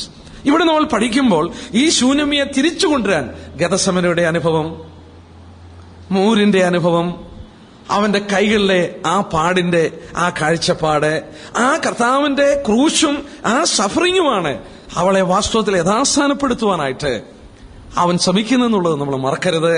സഭായോഗത്തുള്ള ബന്ധത്തിലും ഈ ഞായറാഴ്ച ദിവസം വാസ്തവത്തിൽ ആ ക്രമീകരണം സഭയ്ക്ക് വേണ്ടി കർത്താവ് ചെയ്തതും ഇതോടുള്ള ബന്ധത്തിലാണ്. നമ്മളതുകൊണ്ടല്ലേ ഞായറാഴ്ച കൂടി വന്ന് എല്ലാ ആഴ്ചയിലും കർത്താവിനെ അപ്പം നുറുക്കി നമ്മൾ ഓർക്കുന്നതിന്റെ കാരണം അതാണ്. ഇന്ന് വാസ്തവത്തിൽ കർത്താവ് നമ്മളോട് ആവശ്യപ്പെട്ട കാര്യവും അതാണ്. ഞാൻ വരുവോളം എന്റെ ഓർമ്മയ്ക്കായി ചെയ്യണം. എത്ര സഭകളാണ് അത് നിസ്സാരമായി കരുതി അത് ഓർക്കാതിരിക്കുന്നത്? അവരതിന്റെ പ്രാധാന്യം വിട്ടുകളഞ്ഞു. വല്ലപ്പോഴും ഒരിക്കലേ അവരിങ്ങനെ ഒന്ന് കൂടി വന്ന് ആരാധിക്കുകയുള്ളൂ. അതല്ല കർത്താവ് വെച്ചതിന് ചില കാരണങ്ങളുണ്ട്. ആറാം വാക്യം, ഞാൻ എന്റെ പ്രിയനു വേണ്ടി തുറന്നു, എന്റെ പ്രിയനോ പൊയ്ക്കളഞ്ഞിരുന്നു. അവൻ സംസാരിച്ചപ്പോൾ ഞാൻ വിവശയായിരുന്നു. ഞാൻ അന്വേഷിച്ചു, അവനെ കണ്ടില്ല. ഞാൻ അവനെ വിളിച്ചു, അവൻ ഉത്തരം പറഞ്ഞില്ലേ. എന്ത് സംഭവിച്ചു? I called him, I sought him. ഞാൻ അവനെ അന്വേഷിച്ചു, പക്ഷെ അവൻ മാറിക്കളഞ്ഞിരുന്നു. നമ്മുടെ പ്രാണന്റെ ഇൻഡിഫറൻസ്, നമ്മൾ അവനോട് വാസ്തവത്തിൽ ആ സ്നേഹത്തിന്റെ കൂറു പുലർത്താതിരുന്നാൽ, പ്രിയനെക്കാട്ടിൽ അവൾ വലുതായിട്ട് വാസ്തവത്തിൽ എണ്ണിയത് എന്താണ്? പ്രിയനെക്കാട്ടിൽ വലുതായിട്ട് അവൾ ഇതുവരെ എണ്ണിയത് എന്താണ്? വാസ്തവത്തിൽ നമ്മളൊന്ന് ചിന്തിച്ചു നോക്കിയേ. അവളുടെ കംഫോർട്ടായിരുന്നു, അല്ലേ? It was her comfort. അവൾക്ക് കിടക്കയിൽ നിന്ന് എഴുന്നേക്കാൻ കഴിയുന്നില്ല. നേരത്തെയും നമ്മൾ ചിന്തിച്ചു, അവളെ വിളിച്ചപ്പോൾ എന്താ പറയുന്നത്? നേരത്തെ വിളിച്ചു, എന്റെ പ്രിയേ നീ ഒന്ന് എഴുന്നേറ്റ് വരിക. അവളെ വിളിക്കുമ്പോഴും അവൾ കംഫർട്ടബിൾ ആണ്. ഇവിടെ ഈ 4 ചുവരിന്റെ ഉള്ളിൽ, അവൾ ഭിത്തിക്കുള്ളിൽ അവൾ കംഫർട്ടബിൾ ആണ്. അവൾക്ക് എഴുന്നേറ്റ് വരാൻ മടിയാണ്. ഇവിടെയും എന്താണ് സംഭവിച്ചിരിക്കുന്നത്? She's on the bed. അവൾ ആ കിടക്കയിലാണ്, എഴുന്നേൽപ്പാൻ മടിയാണ്. എന്ന് പറഞ്ഞാൽ അതിന്റെ അർത്ഥം her comfort was more to her than his love. അവന്റെ സ്നേഹത്തെക്കാട്ടിൽ അവൾക്ക് വലുത് അവളുടെ കംഫോർട്ടായിരുന്നു. ദൈവമക്കളെ, നമ്മളൊന്ന് ചിന്തിച്ചു നോക്കിയേ. ആ കർത്താവിന്റെ ആ സ്നേഹത്തിന് മുന്നിൽ നമ്മുടെ കംഫോർട്ടൊന്നും നമുക്ക് ഒരു പ്രശ്നമല്ല. ആ സ്നേഹത്തിലേക്ക് നമ്മൾ കടന്നു വരുമ്പോൾ അതൊന്നും നമുക്ക് വിഷയമല്ല. അവൻ അതുകൊണ്ട് എന്ത് ചെയ്യുമെന്നറിയാമോ? അവന്റെ സെൻസിബിൾ പ്രസൻസ് ചിലപ്പോൾ നമ്മളെ ആത്മീകമായി വളർത്താനൊന്നും മാറ്റി നിർത്തും. ചിലപ്പോൾ നമ്മൾ അന്നേരം അവനെ കൂടുതലായി അന്വേഷിക്കും. നമ്മളൊരു പക്ഷേ അപ്പോൾ ചില ഉപവാസങ്ങളൊക്കെ എടുക്കും. നമ്മൾ അവന്റെ സന്നിധിയിൽ ഭക്ഷണങ്ങൾ വെടിഞ്ഞ് അവന്റെ സന്നിധി നമ്മൾ ഇരുന്ന് പ്രാർത്ഥിക്കും. അവന്റെ മുഖം നമ്മൾ അന്വേഷിക്കും. എന്തിനു വേണ്ടി? അവനോട് കുറച്ചുകൂടെ അടുക്കുവാൻ, നമ്മുടെ ഹൃദയത്തിന്റെ ആ വിഷമം മാറ്റുവാൻ. കർത്താവിന്റെ സന്നിധി നമ്മൾ കുറച്ചുകൂടെ വാസ്തവത്തിൽ സമയങ്ങൾ ചെലവഴിക്കും. അപ്പോൾ നമുക്ക് എന്ത് സംഭവിക്കും? നമുക്ക് കുറച്ചുകൂടി ആ സ്നേഹം അവനോട് വർദ്ധിക്കുകയാണ്. യെസ്, കർത്താവ് പലപ്പോഴും നമ്മുടെ ആത്മിക ആ മന്ദത മാറ്റുവാനാണ് അവൻ ചിലപ്പോൾ മാറി നിൽക്കുന്നതായിട്ട് തോന്നും. നമ്മളൊരു കാര്യം മനസ്സിലാക്കണം, അവൻ നമ്മളെ വിട്ടു മാറില്ല. കർത്താവ് വാക്ക് പറഞ്ഞു, ഞാൻ ഒരു നാളും നിങ്ങളെ കൈവിടില്ലേ. കണ്ടാൽ ലോകാവസാനത്തോളം എല്ലാ നാളും ഞാൻ നിങ്ങളോട് കൂടെയുണ്ട്. മാത്രമല്ല യോഹന്നാൻ 13:1 കർത്താവ് പറഞ്ഞു, എന്താണ്? അവൻ അവരെ അവസാനത്തോളം സ്നേഹിച്ചെന്നാണ്. അവസാനത്തോളം. ആ സ്നേഹം ഒരിക്കലും കുറയുന്നില്ല. എന്നാൽ അവന്റെ സാന്നിധ്യം നമുക്ക് ചിലപ്പോഴൊക്കെ മാറ്റിക്കളയും. അവന് സെൻസിബിൾ പ്രസൻസ് നമുക്ക് അനുഭവപ്പെടാൻ കഴിയില്ല. അത് നമ്മുടെ ആത്മീയ വളർച്ചയ്ക്ക് വേണ്ടിയാണ്. ഇവിടെ നമ്മള് എന്ത് സംഭവിച്ചു എന്ന് നോക്കിയാട്ടെ. അവൾ അന്വേഷിക്കാൻ തുടങ്ങി. 7-ാം വാക്യത്തിലെ, നഗരത്തിൽ ചുറ്റി സഞ്ചരിക്കുന്ന കാവൽക്കാർ എന്നെ കണ്ടു, അവരെന്നെ അടിച്ചു മുറിവേൽപ്പിച്ചു. ഇത് വായിച്ചാല് നമുക്ക് അല്പം പെശകായിട്ട് തോന്നും. മലയാളം ബൈബിൾ വായിച്ചാൽ അത് നമുക്കൊന്ന് ശ്രദ്ധിച്ചു നോക്കാം. എന്താ അതിന്റെ ഭാഷാന്തരം നോക്കേ. നോക്കുക. The watchmen that goeth about the city found me. നിങ്ങൾക്ക് പട്ടണത്തിൽ സഞ്ചരിക്കുന്ന കാവൽക്കാർ. ആരാണ് ഈ പട്ടണത്തിൽ സഞ്ചരിക്കുന്ന കാവൽക്കാർ? ഈ പട്ടണം ഏത് പട്ടണമാണ്? യെരുശലേം പട്ടണമാണ്. നമ്മൾ നേരത്തെ ചിന്തിച്ചില്ലേ, മതിൽ കെട്ടിയ പട്ടണം, അത് യെരുശലേം പട്ടണമാണ്. ഇനി ഒന്ന് ചിന്തിച്ചു നോക്കിയ ആത്മീയമായി എന്തൊരു ആത്മീയ അർത്ഥമാണ് ഇത്, ആഴമേറിയ അർത്ഥമാണെന്ന് നോക്കിയാട്ടെ. മതിൽ കെട്ടിയ തോട്ടമാണ്, മതിൽ കെട്ടിയ പട്ടണം. ആ പട്ടണം വാസ്തവത്തിൽ യെരുശലേം പട്ടണം എന്തിനെയാ കാണിക്കുന്നത്? പുതിയ നിയമ സഭയായ യെരുശലേം, സിയോൻ എന്റെ വാസസ്ഥലമാണ്. നമ്മൾ നേരത്തെ അത് വായിച്ചു പഠിച്ചു. അതുകൊണ്ട് ആ വാക്യങ്ങൾ ഞാൻ എടുക്കുന്നില്ല. 137-ാം സങ്കീർത്തനമാണോ എവിടെ നമ്മൾ വായിച്ചല്ലോ, സിയോൻ എന്റെ വാസസ്ഥലമാണ്, അതിനെ ഞാൻ ഇച്ഛിച്ചു, അതെന്റെ വാസസ്ഥലമാണ്. ആ സിയോനാണ് മതിൽ കെട്ടിയ പട്ടണം, അല്ലെങ്കിൽ മതിൽ കൊണ്ട് ചുറ്റപ്പെട്ട പട്ടണം. അപ്പോൾ ഈ മതിലിന്റെ ഉള്ളിൽ സിറ്റിക്കകത്ത് യാത്ര ചെയ്യുന്ന കാവൽക്കാരാണ്? മൂപ്പന്മാരാണ്. മൂപ്പന്മാരാണ്. സഭയുടെ കാവൽക്കാർ മൂപ്പന്മാരാണ്. എബ്രായർ 13:17 വായിക്കുന്നുണ്ട്, അവർ നിങ്ങളുടെ ആത്മാക്കൾക്ക് വേണ്ടി ജാഗരിക്കുന്നു എന്നുള്ളത് ഇംഗ്ലീഷിൽ. For they watch for your souls. ദൈവജനത്തിന്റെ ആത്മാവിനെ കാവൽ ചെയ്യുന്ന കാവൽക്കാരാണ് വാസ്തവത്തിൽ മൂപ്പന്മാർ. എബ്രായ ലേഖനം 13:17. അവരുടെ ജോലി വേറെയൊന്നുമല്ലേ. വാസ്തവത്തിൽ സഭയെ ഓവർസൈറ്റ് ചെയ്യണമെന്നുള്ളത് ശരിയാണെങ്കിലും അവരുടെ പ്രധാനപ്പെട്ട ജോലി എന്താണ്? Watching for the souls. ഓരോ ദൈവപൈതലും ആത്മീയമായി വളരുന്നതും അവരുടെ പിന്മാറ്റവും അവരുടെ സകല കാര്യങ്ങളും മനസ്സിലാക്കുവാനായിട്ട് അവർ ബാധ്യസ്ഥരാണ്. They are watchmen. കർത്താവിന് വേണ്ടി അവർ ആ ജോലി ചെയ്യുകയാണ്. വലിയ ജോലിയാണ്. They are the watchmen of his church. നമ്മൾ അതോടുള്ള ബന്ധത്തിൽ മൂപ്പന്മാരെ കുറിച്ച് നമ്മൾ അല്പം മുമ്പ് ചിന്തിച്ചല്ലോ. അപ്പോസ്തലപ്രവൃത്തി 20 അവരോട് കർത്താവ് പറഞ്ഞ തന്നെ ഉണർന്നിരിക്കാൻ പറയുമ്പോൾ therefore വാച്ച് എന്നാ അവിടെ ഇംഗ്ലീഷിൽ പറയും. അവിടെ അവർ ശ്രദ്ധിച്ചുകൊണ്ടിരിക്കണം. എന്നാൽ ഇസ്രായേലിന്റെ കാവൽക്കാരെ കുറിച്ച് പറഞ്ഞ പോലെ ഇന്നുള്ള അനേക കാവൽക്കാരെ കുറിച്ച് പറയാൻ കഴിയും. യെശയ്യാവ് 56:10-11 എന്താ വായിക്കുന്നത്? യെശയ്യാവ് 56:10-11 വാക്യം. അന്നെന്ന പോലെ ഇന്നും ഈ കാവൽക്കാരെ കുറിച്ച്, അനേക കാവൽക്കാരെ കുറിച്ച് പറയാൻ കഴിയുന്ന ഒരു വാക്യമാണ് യെശയ്യാവ് 56:10-11 വാക്യം. യെസ്. അവരെല്ലാവരും പരിജ്ഞാനമില്ലാത്തവർ, അവരെല്ലാവരും തുലയ്ക്കുവാൻ കഴിയാത്ത ഊമനായ്ക്കൾ തന്നെ. അവർ നിദ്രാപ്രിയരായി സ്വപ്നം കണ്ട് കിടന്നുറങ്ങുന്നു. ഈ നായ്ക്കൾ ഒരിക്കലും തൃപ്തിപ്പെടാത്ത പുതിയന്മാർ തന്നെ. ഈ ഇടയന്മാരോ സൂക്ഷിപ്പാൻ അറിയാത്തവർ.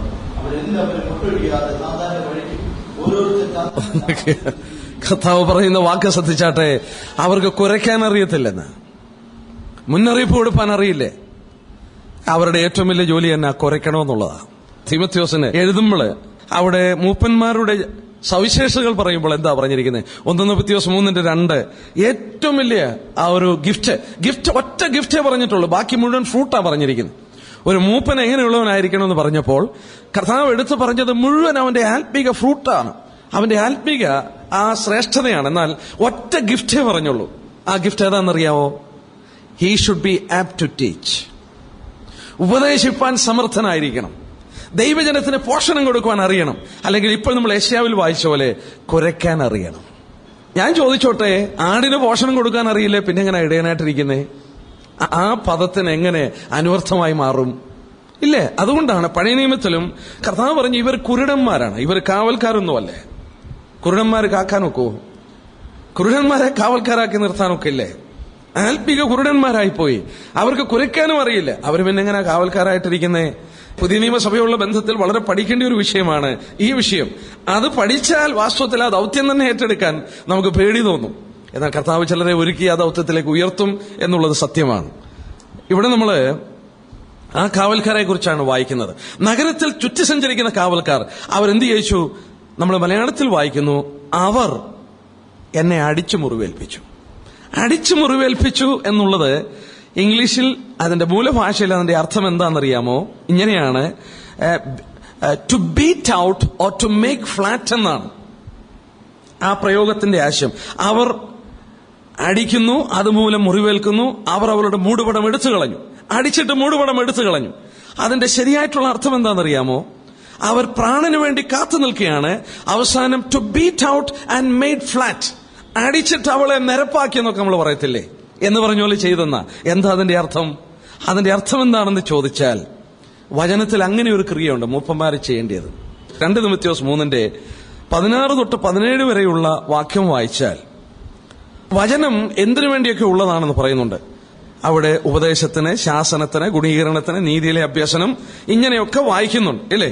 2 തിമോഥെയോസ് 4:2 വായിച്ചേ. ശാസനം, തർജ്ജനം, പ്രബോധനം, ഇത് മൂന്ന് കാര്യമാണ്. ശാസനം ഓർ റെബ്യൂക്ക്, മുറിവേൽപ്പിക്കും.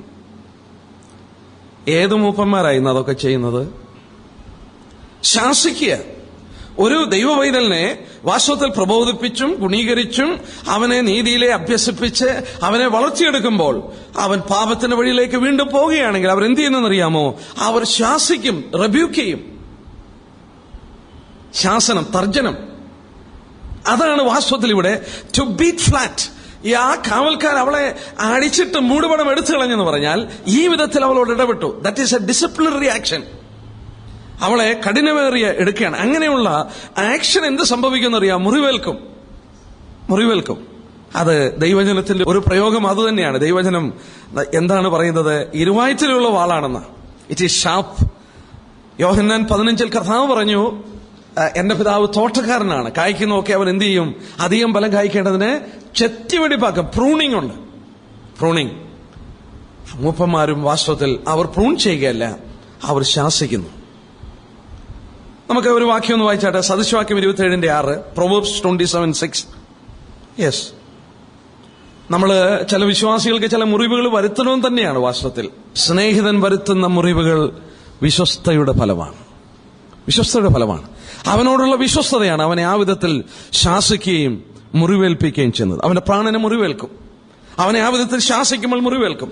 എന്നാൽ അവിടെ അവനെ വാസ്തവത്തിൽ വീണ്ടും അത് ചെയ്യുവാൻ പ്രേരിപ്പിക്കുകയല്ല, അവനെ ശാസിച്ച് ഗുണീകരിക്കുവാനായിട്ട് ചെയ്യുകയാണ്. 8-ാം വാക്യം, യെരൂശലേം പുത്രിമാരെ, നിങ്ങൾ എന്റെ പ്രിയനെ കണ്ടെങ്കിൽ ഞാൻ പ്രേമപരവശയായിരിക്കുന്നെന്ന് അവരോട് അറിയിക്കണം. നമ്മളെ കഴിഞ്ഞ ദിവസം ഓർത്തു, യെരൂശലേം പുത്രിമാർ, ഓ ഡോട്ടേഴ്സ് ഓഫ് ജെറുസലേം, രക്ഷിക്കപ്പെട്ട ദൈവജനമാണ്. അവൾ പ്രേമപരവശയായി. അവൾ അവനെ അന്വേഷിപ്പാനായിട്ട് തുടങ്ങി. അയ്യോ, ഇനിയുള്ള വാക്യങ്ങളൊന്ന് ശ്രദ്ധിക്കണം. എന്തൊരു അനുഗ്രഹിക്കപ്പെട്ട വാക്യങ്ങളാണ്. ഇനി നമുക്ക് 9-ാം വാക്യം നോക്കാം. കർത്താവിന്റെ മഹത്വമാണ് ഇവിടെ പറയുന്നത്. അതിന്റെ ഓരോ വരിയിലും ദീർഘമായ ഒരു പഠനത്തിലുള്ള വിഷയങ്ങളാണ്. സ്ത്രീകളിൽ അതിസുന്ദരിയായുള്ളവേ, നിന്റെ പ്രിയന് മറ്റു പ്രിയന്മാരെക്കാൾ എന്ത് വിശേഷത? നീ ഇങ്ങനെ ഞങ്ങളോട് ആണയിടേണ്ടതിന് നിന്റെ പ്രിയന് മറ്റു പ്രിയന്മാരെക്കാൾ എന്ത് വിശേഷതയുള്ളൂ? നമുക്ക് ആദ്യം 9-ാം വാക്യം നോക്കാം. What is thy beloved more than another beloved? നിന്റെ പ്രിയൻ എന്താ ഇത്ര വലിയ വിശേഷത?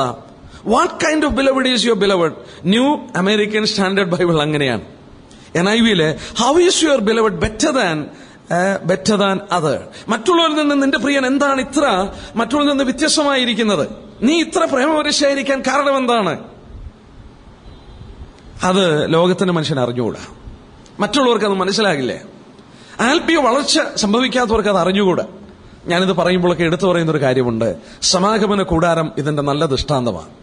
സമാഗമന കൂടാരത്തിന്റെ പുറത്ത് ഒരു തോലിട്ടങ്ങ് മൂടിയിരിക്കുക. ഇങ്ങനെ ഈ തോല് തകശുതോൽ കൊണ്ട് ഉണ്ടാക്കിയിരിക്കുക. ഗ്രേ കളറാണ് തകശുതോല്. എന്താണെന്നുള്ള ഒരു സംശയമുണ്ട്. നൈൽ നദിയിലുള്ള ഒരു മത്സ്യത്തിന്റെ തോല് ഉണങ്ങിയെടുത്താണെന്ന് പറയുന്നുണ്ട് തകശുതോല്. അവരോട് പറഞ്ഞു, കാലിലെ ചെരുപ്പുണ്ടാക്കാനാണ് അവരത് കൊണ്ടു നടന്നത്. മിസ്രൈം വിട്ടുപോകുമ്പോൾ കാലിന്റെ ചെരുപ്പിന് വേണ്ടിയാണ് ആ തകശുതോൽ അവർ കരുതിയിരുന്നത്. എന്നാൽ ദൈവം പറഞ്ഞു, അത് ഞാൻ തരാൻ പറഞ്ഞു. അവർ സന്തോഷത്തോട് കൊടുത്തു. പക്ഷെ ദൈവം വേറൊരു കാര്യം ചെയ്തു. അവരുടെ കാലിന്റെ ചെരുപ്പ് തേയാനായിട്ട് അനുവദിച്ചില്ല. 40 വർഷം നടന്നിട്ടും അവരുടെ കാലിന്റെ ആ ചെരുപ്പ് തേയാൻ ദൈവം അനുവദിച്ചില്ല. കാരണം എന്നാ? അവരുടെ കാലിന് ധരിക്കേണ്ട ആ ചെരുപ്പിന്റെ തോലാണ് അവർ കർത്താവിന്റെ ഭവനത്തിന് മൂടാനായിട്ട് കൊടുത്തത്. അതുകൊണ്ട് അവരുടെ കാലിന്റെ ചെരുപ്പ് തേഞ്ഞു പോയില്ല. എന്നാൽ അവിടെ നോക്കുക, ഒരു ഗ്രേ കളറാണ്. ഒരു കട്ടിയുള്ള മത്സ്യത്തിന്റെ തോൽ ഉണങ്ങിയെടുത്താണെന്നാണ് പറയുന്നത്. അതിങ്ങനെ കവർ ചെയ്തിരിക്കുക. അനേക കൂടാരം, 8 സ്ക്വയർ മൈലിൽ കിടക്കുന്ന ഒരു പാളയത്തിന്റെ മധ്യത്തിൽ ഒരല്പം വലുപ്പമുള്ള ഒരു കൂടാരം. 150 അടി നീളവും 75 അടി വീതിയമേ ഉള്ളൂ. ആകെ പ്രാകാരം എന്ന് പറയുന്നത് ആ കോർട്ട് വേർതിരിച്ച് അതിന്റെ അകത്തായി സമാഗമന കൂടാരം. അത് അത്ര വലുപ്പമൊന്നുമില്ല. അതിങ്ങനെ തകശതൽ കൊണ്ട് മൂടിയിരിക്കുക. അപ്പോൾ ഒരു സാധാരണക്കാരൻ അതിലെ നടന്നുപോയാൽ അവൻ വിചാരിക്കും മറ്റു കൂടാരങ്ങളിൽ നിന്ന് അല്പം കൂടെ വലുപ്പമുള്ള ഒരു കൂടാരം. വലിയ ആകർഷകമൊന്നുമില്ല, ഒരു ഗ്രേ കളറുള്ള ഒരു തോല് കൊണ്ട് വലിച്ചു കെട്ടിയിരിക്കുക. എന്നാ ഞാൻ ചോദിക്കട്ടെ, ഒരു പുരോഹിതൻ ശുശ്രൂഷിക്കാൻ ഇതിന്റെ വാതിലിനകത്തൂടെ കടന്ന് ആ വിശുദ്ധ മന്ദിരത്തിൽ പ്രവേശിച്ചിരിക്കട്ടെ, അവൻ നിൽക്കുന്ന എവിടാണെന്നറിയാമോ? ഞാൻ ഇങ്ങനെ പറയട്ടെ, he standing in the house of gold. അവൻ എന്നാ കാരണം? ഇങ്ങനെ ചുറ്റും നോക്കിയാല് മുഴുവൻ പലകൾ തങ്കം പൊതിഞ്ഞിരിക്കുക. അവൻ കണ്ണോടിച്ചാൽ കാഴ്ചപ്പത്തിന്റെ മേശ തങ്കമാണ്, പൊതിച്ചിരിക്കുക. അവന്റെ ധൂപം കാറ്റുന്ന ധൂപപീഠം അത് തങ്കം പൊതിഞ്ഞിരിക്കുക. തിരിഞ്ഞു നോക്കിയാൽ കവറുവിളക്ക് അത് മുഴുവൻ തങ്കം കൊണ്ടുണ്ടാക്കിയതാണ്. എന്ന് ചിന്തിച്ചു നോക്കിയേ. അതിന്റെ മുകളിലോട്ട് നോക്കിയാല് കെരൂബുകളെ നെയ്തെടുത്ത ഒരു തിരശ്ശീല ഇങ്ങനെ കവർ ചെയ്തിരിക്കുക. മുഴുവൻ സ്വർഗീയമാണ്. The house is made of gold. അവൻ അവിടെ നിന്നാണ് ഈ ശുശ്രൂഷിക്കുന്നത്. ഞാൻ ചോദിക്കട്ടെ, പുറത്തുള്ള ഒരുത്തന് ഇതിന്റെ വില അറിയാമോ? അറിയില്ലേ. അവൻ അതിന്റെ മഹത്വം മനസ്സിലാക്കാൻ കഴിയില്ലേ. അതുകൊണ്ടാണ് ചോദിക്കുന്നത്, നിന്റെ പ്രിയൻ എന്താ ഇത്ര വലിയ വിശേഷത? ഇതിനകത്ത് ശുശ്രൂഷിച്ച ഈ മഹത്വം കണ്ടവർക്കറിയാം ഇവൻ എത്ര വലിയവനാണ്, ഈ കർത്താവ് എത്ര മഹത്വപൂർണനാണെന്ന് അവർക്ക് പറയുവാനായിട്ട് കഴിയും, മനസ്സിലാക്കാനായിട്ട് സാധിക്കും. അവൾ ആത്മനിയന്ത്രണത്തിൽ ആ പ്രിയന്റെ മഹത്വം വർണ്ണിച്ചു കൊടുക്കുകയാണ്. നമുക്ക് വലിയൊരു പഠനത്തിലുള്ള ഒരു വസ്തുതയാണ്. നമ്മുടെ കർത്താവിനെ പരിശുദ്ധാത്മാവ് ഈ ഗീതത്തിൽ വരച്ചു തരുമ്പോൾ അവന്റെ ദൈവികത്വത്തിന്റെ മഹത്വം നമ്മളിവിടെ പഠിക്കുകയാണ്. നമുക്കതിന്റെ ഓരോ വരികളൊന്ന് എടുത്തു നോക്കാം.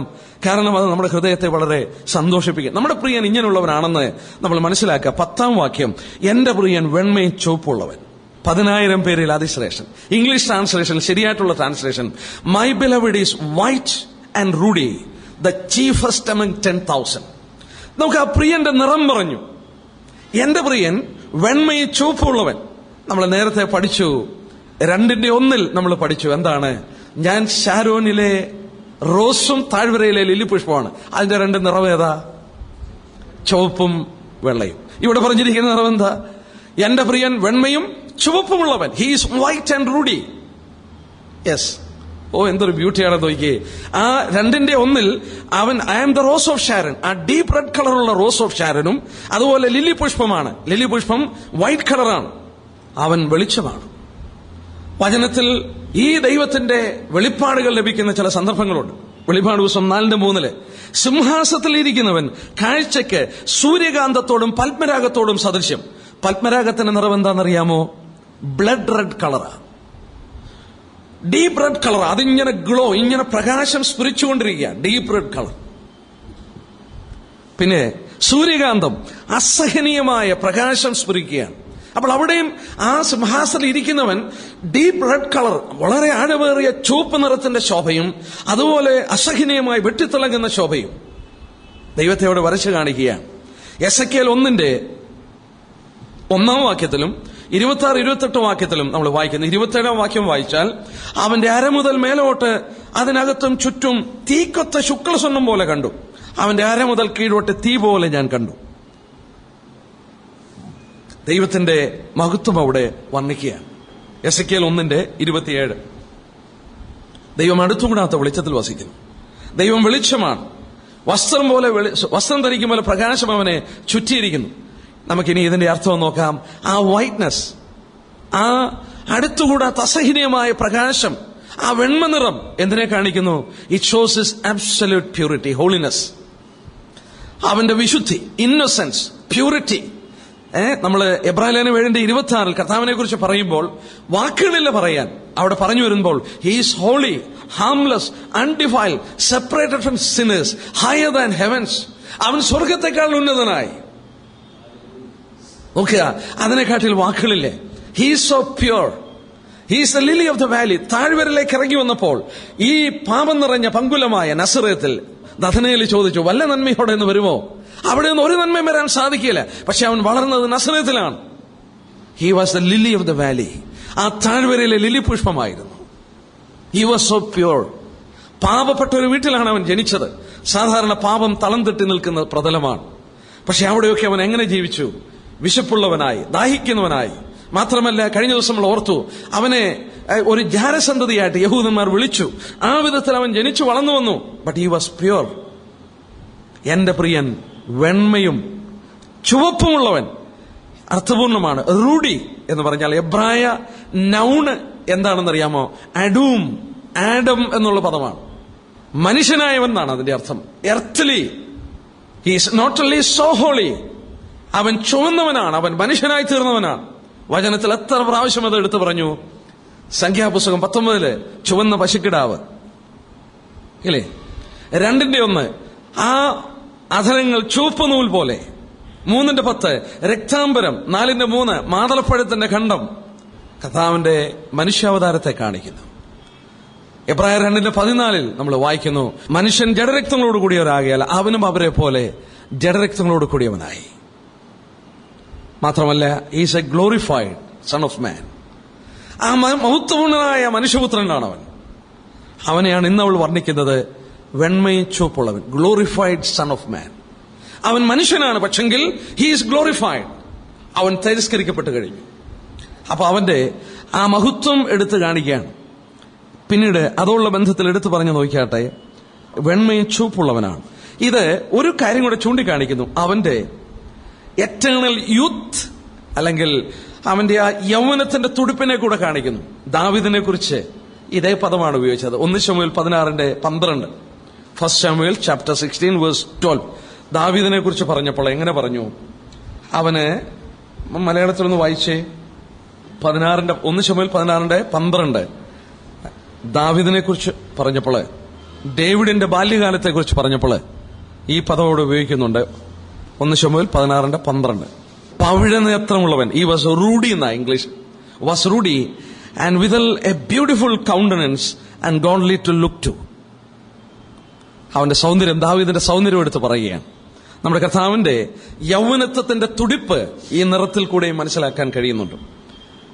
എന്നാൽ ഇവിടെ നമുക്ക് അടുത്തായിട്ട് ശ്രദ്ധിക്കാം. അവൾ എടുത്തു പറഞ്ഞു, അവൻ അത് മാത്രമല്ലേ, ഗ്ലോറിഫൈഡ് സൺ ഓഫ് മാൻ അല്ലേ, അവൻ മഹത്വപൂർണനായ മനുഷ്യപുത്രൻ മാത്രമല്ലേ. അടുത്തായിട്ട് അവൾ പറഞ്ഞു, നമ്മുടെ മലയാള ഭാഷയിൽ നിന്ന് അല്പം വ്യത്യാസമാണ്. 10,000 പേരിൽ അതിശ്രേഷ്ഠൻ എന്നുള്ളത് അതിന്റെ ശരിയായിട്ടുള്ള ഇംഗ്ലീഷ് ചീഫസ്റ്റ് അമംഗ് 10,000 എന്ന ഇംഗ്ലീഷ് വന്നിരിക്കുന്നത്. എന്നാൽ അതിന്റെ ലിറ്ററൽ ട്രാൻസ്ലേഷൻ ഇങ്ങനെയാണ്, the banner bearer among a myriad എന്ന് പറഞ്ഞാൽ സഹസ്രങ്ങളുടെ മുകളിൽ കൊടി പിടിച്ചിരിക്കുന്നവൻ. ശരിക്കുള്ള ട്രാൻസ്ലേഷൻ അതാ, സഹസ്രങ്ങളുടെ മുകളിൽ കൊടി പിടിച്ചിരിക്കുന്നവൻ, the banner bearer among a myriad. 10,000 നയിക്കുവാൻ കൊടി പിടിച്ചിരിക്കുന്ന കൊടിവാഹകനാണെന്നാണ് അതിന്റെ അർത്ഥം. 10,000 പേരിൽ അതിശ്രേഷ്ഠൻ എന്നാണ് മലയാളത്തിൽ ആ ട്രാൻസ്ലേഷൻ വന്നത്. നമ്മള് സഭയെക്കുറിച്ച് വായിക്കുന്നു. ഉത്തമഗീതം തന്നെ നോക്കിയാട്ടെ, 6-ാം അധ്യായത്തിന്റെ 4-ാം വാക്യം, 6:4. കൊടികളോടുകൂടിയ സൈന്യം പോലെ ഭയങ്കര സഭ. 10-ാം വാക്യത്തിലും വായിക്കുന്നുണ്ട്, കൊടികളോടുകൂടിയ സൈന്യം പോലെ ഭയങ്കരത്വമുള്ള ഇവളാർ.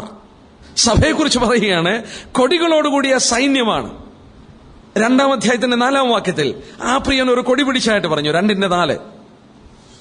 യെസ്, അവൻ എന്നെ വീഞ്ഞു വീട്ടിലേക്ക് കൂട്ടിക്കൊണ്ടുവന്നു, എന്റെ മീതെ പിടിച്ച കൊടി സ്നേഹമായിരുന്നു. The banner over me is love.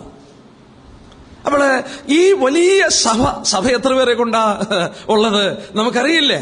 They are myriads. സഹസ്രങ്ങളുണ്ട്, 1000-ങ്ങളുണ്ട്. But he is the banner bearer എന്ന് പറഞ്ഞാൽ he is the one who leads them, he is the captain. ആ സഭയാണ് കൊടികളോടുകൂടിയ സൈന്യങ്ങളോ ഭയങ്കരത്വം. അവന്റെ കർത്തൃത്വത്തിൽ വിധേയപ്പെട്ട് ഒരു കൊടിയുടെ കീഴിൽ അണിനിരുന്ന സൈന്യം എന്ന് പറഞ്ഞാൽ അതിന്റെ അർത്ഥം എന്നാ? They are A disciplined army. അവന്റെ കർത്തൃത്വത്തിന് വിധേയപ്പെട്ടു, അവന്റെ കീഴിൽ കൽപ്പന അനുസരിപ്പാൻ അവർ ഏൽപ്പിച്ചു കൊടുത്തു. അങ്ങനെ 1000-ങ്ങൾ, 10,000-ങ്ങൾ, ലക്ഷോപലക്ഷങ്ങൾ, സഹസ്രങ്ങൾ അണിനിരുന്നു. അവരുടെ മീതെ കൊടി പിടിച്ചിരിക്കുന്നവനാണ് എന്റെ പ്രിയൻ. അവനെ കുറിച്ച് പറയുന്ന വാക്ക് നോക്കിയാട്ടെ. അവൻ ആരാണെന്നുള്ളത് യെശയ്യാ 11:10 പറയുന്നു. ആ വാക്യം ഒന്ന് വായിക്കാം. Isaiah 11:10. Who is he? Yes, നമ്മുടെ കർത്താവിന്റെ ശ്രേഷ്ഠതയാണ് നമ്മൾ ഓരോ കാര്യത്തിൽ കാണുന്നത്. നോക്കുക, വംശങ്ങളുടെ കൊടിയായിരിക്കുന്ന, ജാതികൾ വംശങ്ങൾക്ക് കൊടിയായിരിക്കുന്ന ഈശായുടെ പേരായവൻ ജാതികൾ അന്വേഷിച്ചു വരും. കർത്താവിനെ കുറിച്ചാണ് അത് പറഞ്ഞിരിക്കുന്നത്. അവനാണ് ജാതികൾ അന്വേഷിച്ചു വരുന്ന, ഇവിടെ നമ്മൾ വായിച്ചത്, ജാതികൾ അന്വേഷിച്ചു വരുന്ന വംശങ്ങളുടെ കൊടിയായി നിൽക്കുന്നു. എന്തൊരു മഹത്വപൂർണ്ണമാണ് നോക്കിയാട്ടെ. He's the captain of his army. ആ വാസ്തവത്തിൽ യേശുക്രിസ്തുവിന്റെ കർത്തൃത്വത്തിൽ അവർ വിധേയപ്പെട്ട് മുന്നോട്ട് പോയാൽ എന്ത് സംഭവിക്കുന്നറിയാമോ? ശത്രുക്കൾ വാഴുന്ന ഈ ലോകത്തിൽ, ദുഷ്ടസൈന്യമുള്ള ഈ ലോകത്തിൽ അവന്റെ സഭ, it will be a triumphant army. Triumphant army. ആർമിയെ കുറിച്ചാണ് 6:10 പറഞ്ഞ്, terrible as an army with banners. കൊടികളോടുകൂടിയ സൈന്യം പോലെയുള്ള ഭയങ്കരത്വമുള്ള ഇവളാരാണ്? കർത്താവ് നോക്ക, ഇവിടെ ഈ വാക്യത്തിൽ ആ പ്രിയനെ കുറിച്ചുള്ള ഒരു ജനറൽ ഡിസ്ക്രിപ്ഷനാണ് അവൾ കൊടുത്തത്. എന്റെ പ്രിയനെ ഇങ്ങനെയുള്ളവനാണെന്ന് പറഞ്ഞിട്ട് 11ാം വാക്യം തുടങ്ങി അവന്റെ ചില അംഗപ്രത്യംഗ വർണ്ണനം എടുത്ത് പറയുകയാണ്. ഒന്ന് നോക്കിയാട്ടെ 11ാം വാക്യം. അവന്റെ ശിരസ് അതിവിശേഷമായ തങ്കം. His head is as the most fine gold. His head is as the most fine gold. ഏറ്റവും വിലപ്പെട്ട തങ്കം. നമുക്കറിയാം കർത്താവിന്റെ ശിരസ് എന്താണെന്ന്. 1 കൊരിന്ത്യർ 11:3 ഒന്ന് ചിന്തിച്ചു നോക്കിയേ. അവന്റെ ഡിവൈൻ ആട്രിബ്യൂട്ടിനെയാണ് ഇത് കാണിക്കുന്നത്, ദൈവികത്വത്തെ അത് കാണിക്കുന്നുണ്ട്. എന്നാൽ 1 കൊരിന്ത്യർ 11:3 ഈ ആശയം കുറച്ചുകൂടി അർത്ഥപൂർണമായി. ക്രിസ്തുവിന്റെ തല ദൈവം. The head of Christ is God. ആ ക്രിസ്തുവിന്റെ ശിരസ് ദൈവമാണ്. അവിടെ പറഞ്ഞു, ആ വാക്യം മുഴുവനൊന്ന് വായിച്ചേ. സ്ത്രീയുടെ തല, അവിടെ ഒരു ഹെഡ്ഷിപ്പ് പറയുകയാണ്. സ്ത്രീക്ക് തലയായിരിക്കുന്ന പുരുഷനാണ്, പുരുഷന്റെ തല ക്രിസ്തുവാണ്, ക്രിസ്തുവിന്റെ തല ദൈവമാണ് എന്ന് പറഞ്ഞാൽ കർത്താവായ യേശുക്രിസ്തു ഭൂമിയിൽ മനുഷ്യനായി അവതരിച്ചപ്പോൾ അവന്റെ ശിരസ് പിതാവായ ദൈവമായിരുന്നു. അവന്റെ വാക്കുകൾക്കനുസരിച്ച് അവനിവിടെ ചലിച്ചു, പ്രവർത്തിച്ചു. ഒരു പുരുഷൻ അല്ലെങ്കിൽ ഒരു ഭർത്താവ്, അവന്റെ ശിരസ് കർത്താവാണ്. ആ കർത്താവ് പറയുന്ന പോലെ അവൻ ഭാര്യയെ സ്നേഹിപ്പാനും കുടുംബത്തെ നോക്കുവാനും ബാധ്യസ്ഥനാണ്. എന്നാൽ ഒരു ഭാര്യ ഭർത്താവ് പറയുന്നത് പോലെ അനുസരിച്ച് ജീവിപ്പാൻ അവൾ ബാധ്യസ്ഥയാണ്. കാരണം അവളുടെ ശിരസാണ് അവളുടെ ഭർത്താവ്. ഭർത്താവിന്റെ ശിരസ് കർത്താവാണ്, കർത്താവിന്റെ ശിരസ് ദൈവമാണ്. ഇവിടെ നമ്മൾ നോക്കിയേ, ആ കർത്താവ് ഈ ഭൂമിയിൽ ജീവിച്ചപ്പോൾ അവന്റെ ശിരസിന് കീഴ്പ്പെട്ട് അവൻ ജീവിച്ചു. അവൻ ദൈവത്തെ വെളിപ്പെടുത്തുവാൻ ഈ ഭൂമിയിൽ ഇറങ്ങി വന്നു. അവന്റെ വാക്കുകൾ കൊണ്ടും പ്രവൃത്തി കൊണ്ടും അവന്റെ ശിരസ് ആരാണെന്നുള്ളത് വെളിപ്പെടുത്തി. അതുകൊണ്ടാണ് കൊലോസ്യലേഖനം 2:9 ഇങ്ങനെ വായിക്കുന്നു, അവനിലല്ലോ ദൈവത്തിന്റെ സകല സമ്പൂർണതയും ദേഹരൂപമായി വസിക്കുന്നു. In him dwelleth all the fullness of God head.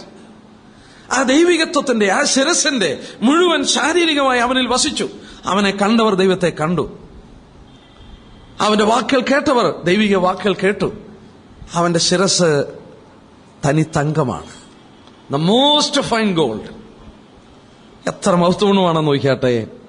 നമ്മോടുള്ള ബന്ധത്തിൽ ഒരു കാര്യം കൂടെ പറഞ്ഞു. നമ്മുടെ ആ ശിരസ്ഥാനത്തെ കുറിച്ച് പറഞ്ഞു. കൊലോസ്യർ 2:19 നോക്കിയാട്ടെ. ആ ശിരസിനോട്, കർത്താവ് ഈ ഭൂമിയിലായിരുന്നപ്പോൾ അവന്റെ ശിരസിനോടുള്ള ബന്ധത്തിൽ അവൻ എത്ര മുറുകെ പിടിച്ചായിരുന്നു അവന്റെ ഓരോ ചലനം. അവന്റെ അമ്മ വന്ന് പറഞ്ഞിട്ടും ആര് പറഞ്ഞിട്ടും അവൻ ഒരു കാര്യം ചെയ്യില്ല. ശ്രീ, എനിക്കും നിനക്കും തമ്മിൽ എന്ത്, എന്റെ നാഴിക വന്നിട്ടില്ലേ? അവന്റെ പിതാവിന്റെ നാഴിക നോക്കി ഓരോ ചലനം ചെയ്തു. നമ്മോടുള്ള ബന്ധത്തിൽ പ്രായോഗികമായി നമുക്ക് ചിന്തിപ്പാൻ കഴിയും. കൊലോസ്യർ 2:19 18ാം വാക്യം വായിച്ചാട്ടെ. അതുകൊണ്ട് 18ാം വാക്യം, തലയെ മുറുകെ പിടിക്കാത്തവൻ വിരുത് തെറ്റിക്കരുത്. അതിന്റെ അർത്ഥം എന്നാ? നിങ്ങളുടെ പ്രതിഫലം നഷ്ടപ്പെടുത്തരുത്. പ്രതിഫലം നഷ്ടപ്പെടുത്തരുത്. കർത്താവിന്റെ സന്നിധിയിൽ രക്ഷിക്കപ്പെട്ട ദൈവജനത്തോടുള്ള ബന്ധത്തിൽ വളരെ പ്രാധാന്യത ഉള്ളതാണ്. രക്ഷിക്കപ്പെട്ട ദൈവജനം മുറുകെ പിടിക്കേണ്ടത് എവിടെയാണ്? ആ ശിരസ്സാണ്.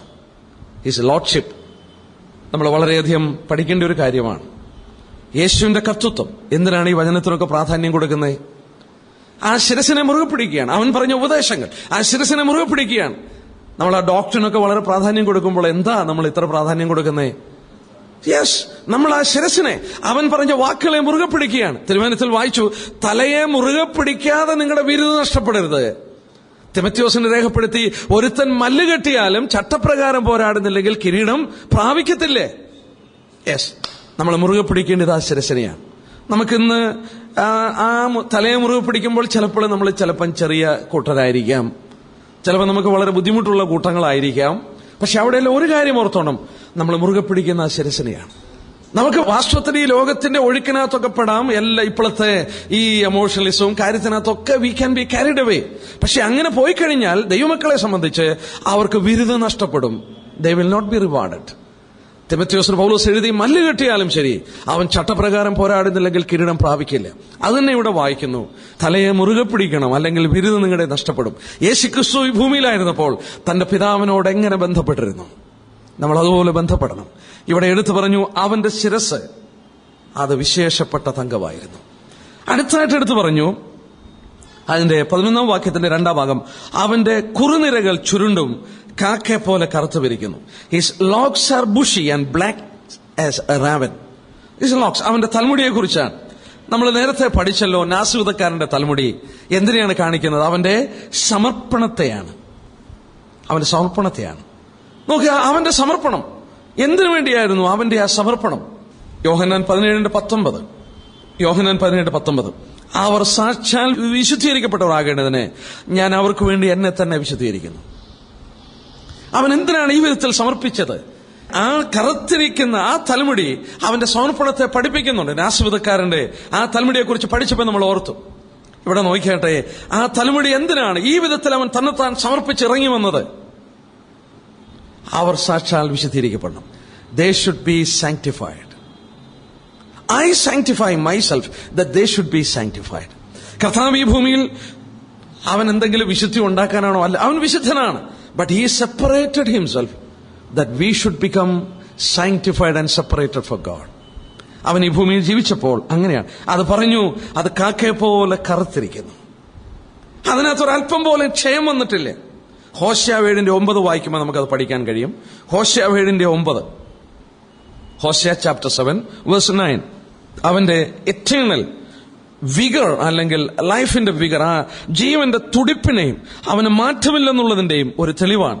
ഹോശേയ 7:9 നോക്കിയാട്ടെ, ഈ എഫ്രൈമിനെ കുറിച്ച് പറയുന്ന ഒരു വാക്കാണ്.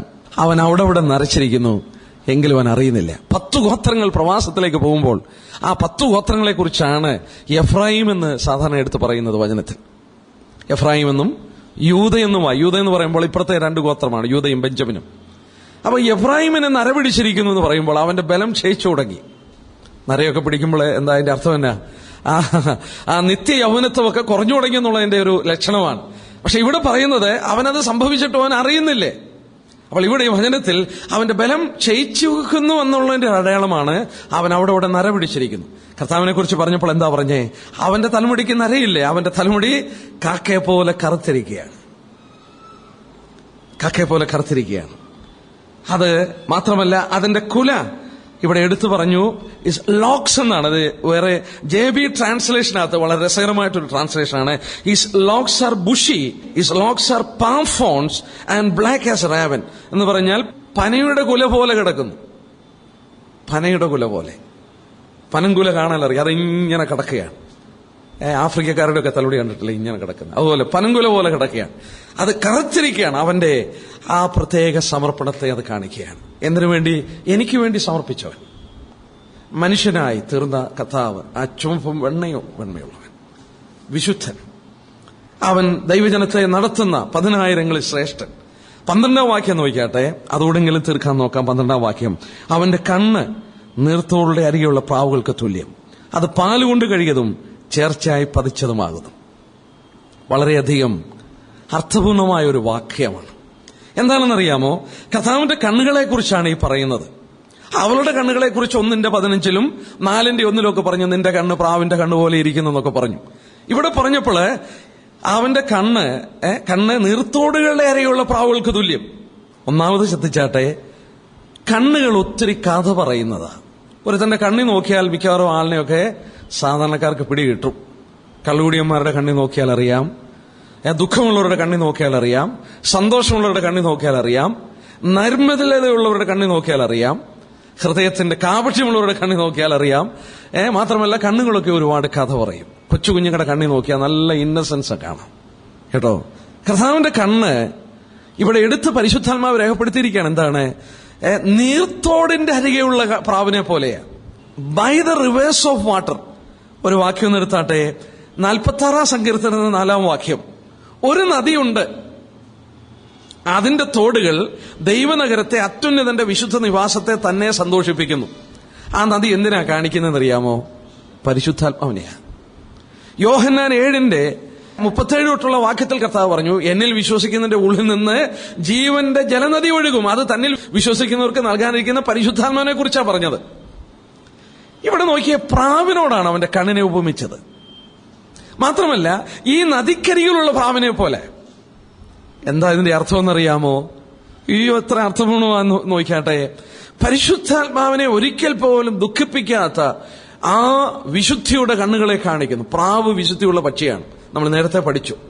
കാക്ക അഴുക്കൊക്കെ പോയി തിന്നും, ചേറും ചെളിയും ചീഞ്ഞതും നാറിയതും ഒക്കെ പോയി തിന്നും. പ്രാവ് തിന്നത്തില്ലേ? പ്രാക്കളെ കാണണമെങ്കിൽ കൊയ്തെടുത്ത വയലിലോ അല്ലെങ്കിൽ നീരോട്ടമുള്ളിടത്തൊക്കെ പ്രാക്കളെ കാണുകയുള്ളൂ. അത് തിന്നുന്നത് ശുദ്ധിയുള്ള വസ്തുക്കളെ തിന്നുകയുള്ളൂ. അതൊരു ശുദ്ധിയുള്ള പക്ഷിയാണ് പ്രാവ്. ഇവിടെ വായിക്കുന്ന ശ്രദ്ധിച്ചാട്ടെ, ആ നീർത്തോടിന്റെ അരികിലുള്ള പ്രാവാണ് എന്ന് പറഞ്ഞാൽ ആത്മാവിനെ ദുഃഖിപ്പിക്കാതെ പരിശുദ്ധാത്മാവിനുള്ളതിൽ മാത്രം അവന്റെ കാഴ്ചപ്പാട് വെച്ചുകൊണ്ട് അവൻ ജീവിച്ച കണ്ണുകളാണ്. ഞാൻ വാസ്തവമായി ചിന്തിക്കുന്നു, കർത്താവിന്റെ കണ്ണിനൊരു പ്രത്യേക സൗന്ദര്യമുണ്ടായിരുന്നു.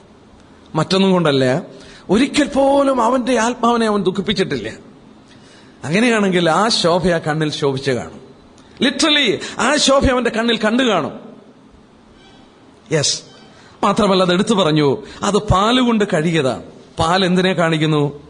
ദൈവജനത്തെ കാണിക്കുന്നു. 1 പത്രോസ് 2:1-2 വാക്യം ദൈവജനത്തെ കാണിക്കുന്നു. പാലുകൊണ്ട് കഴുകിയ കണ്ണ് എന്ന് പറഞ്ഞാൽ വചനത്താൽ ശുദ്ധീകരിക്കപ്പെട്ട കാഴ്ചപ്പാടുകൾ, അവന്റെ ദർശനം, അവന്റെ നോട്ടം ഒക്കെ എങ്ങനെയാണ്? പരിശുദ്ധാത്മാവിന്റെ ദുഃഖിപ്പിക്കാതെ ദൈവവചനത്താൽ കഴുകപ്പെട്ട കണ്ണുകൾ. അതെങ്ങനെയായിരിക്കും? നമുക്ക് ചിന്തിക്കാൻ പോലും കഴിയില്ലേ.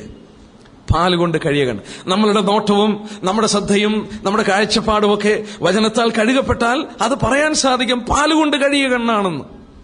മാത്രമല്ല, അത്യുന്നതന്റെ നിവാസത്തെ സന്തോഷിപ്പിക്കുന്ന ആ നദിക്കരയിലുള്ള പ്രാവുകൾ പോലെ ആ കണ്ണിനെ കുറിച്ച് പറഞ്ഞു, അത് ചേർച്ചയായി പതിച്ചതാണ്. ഇറ്റ് ഈസ് ഫിറ്റ്ലി സെറ്റ് എന്നാണ്. കണ്ണകത്തോട്ടും പോയിട്ടില്ല, മുന്നോട്ട് ഉന്തിയും വന്നിട്ടില്ല.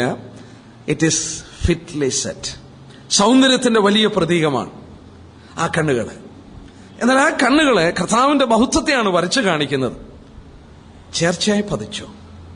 ക്ഷീണിതരെ ആ കാഴ്ചപ്പാട് പുഷ്ടി കൊണ്ട് തെളി നിൽക്കുകയോ ദാരിദ്ര്യം കൊണ്ട് അകത്തോട്ട് പോവുകയോ ഒന്നും ചെയ്തിട്ടില്ല. യെസ്,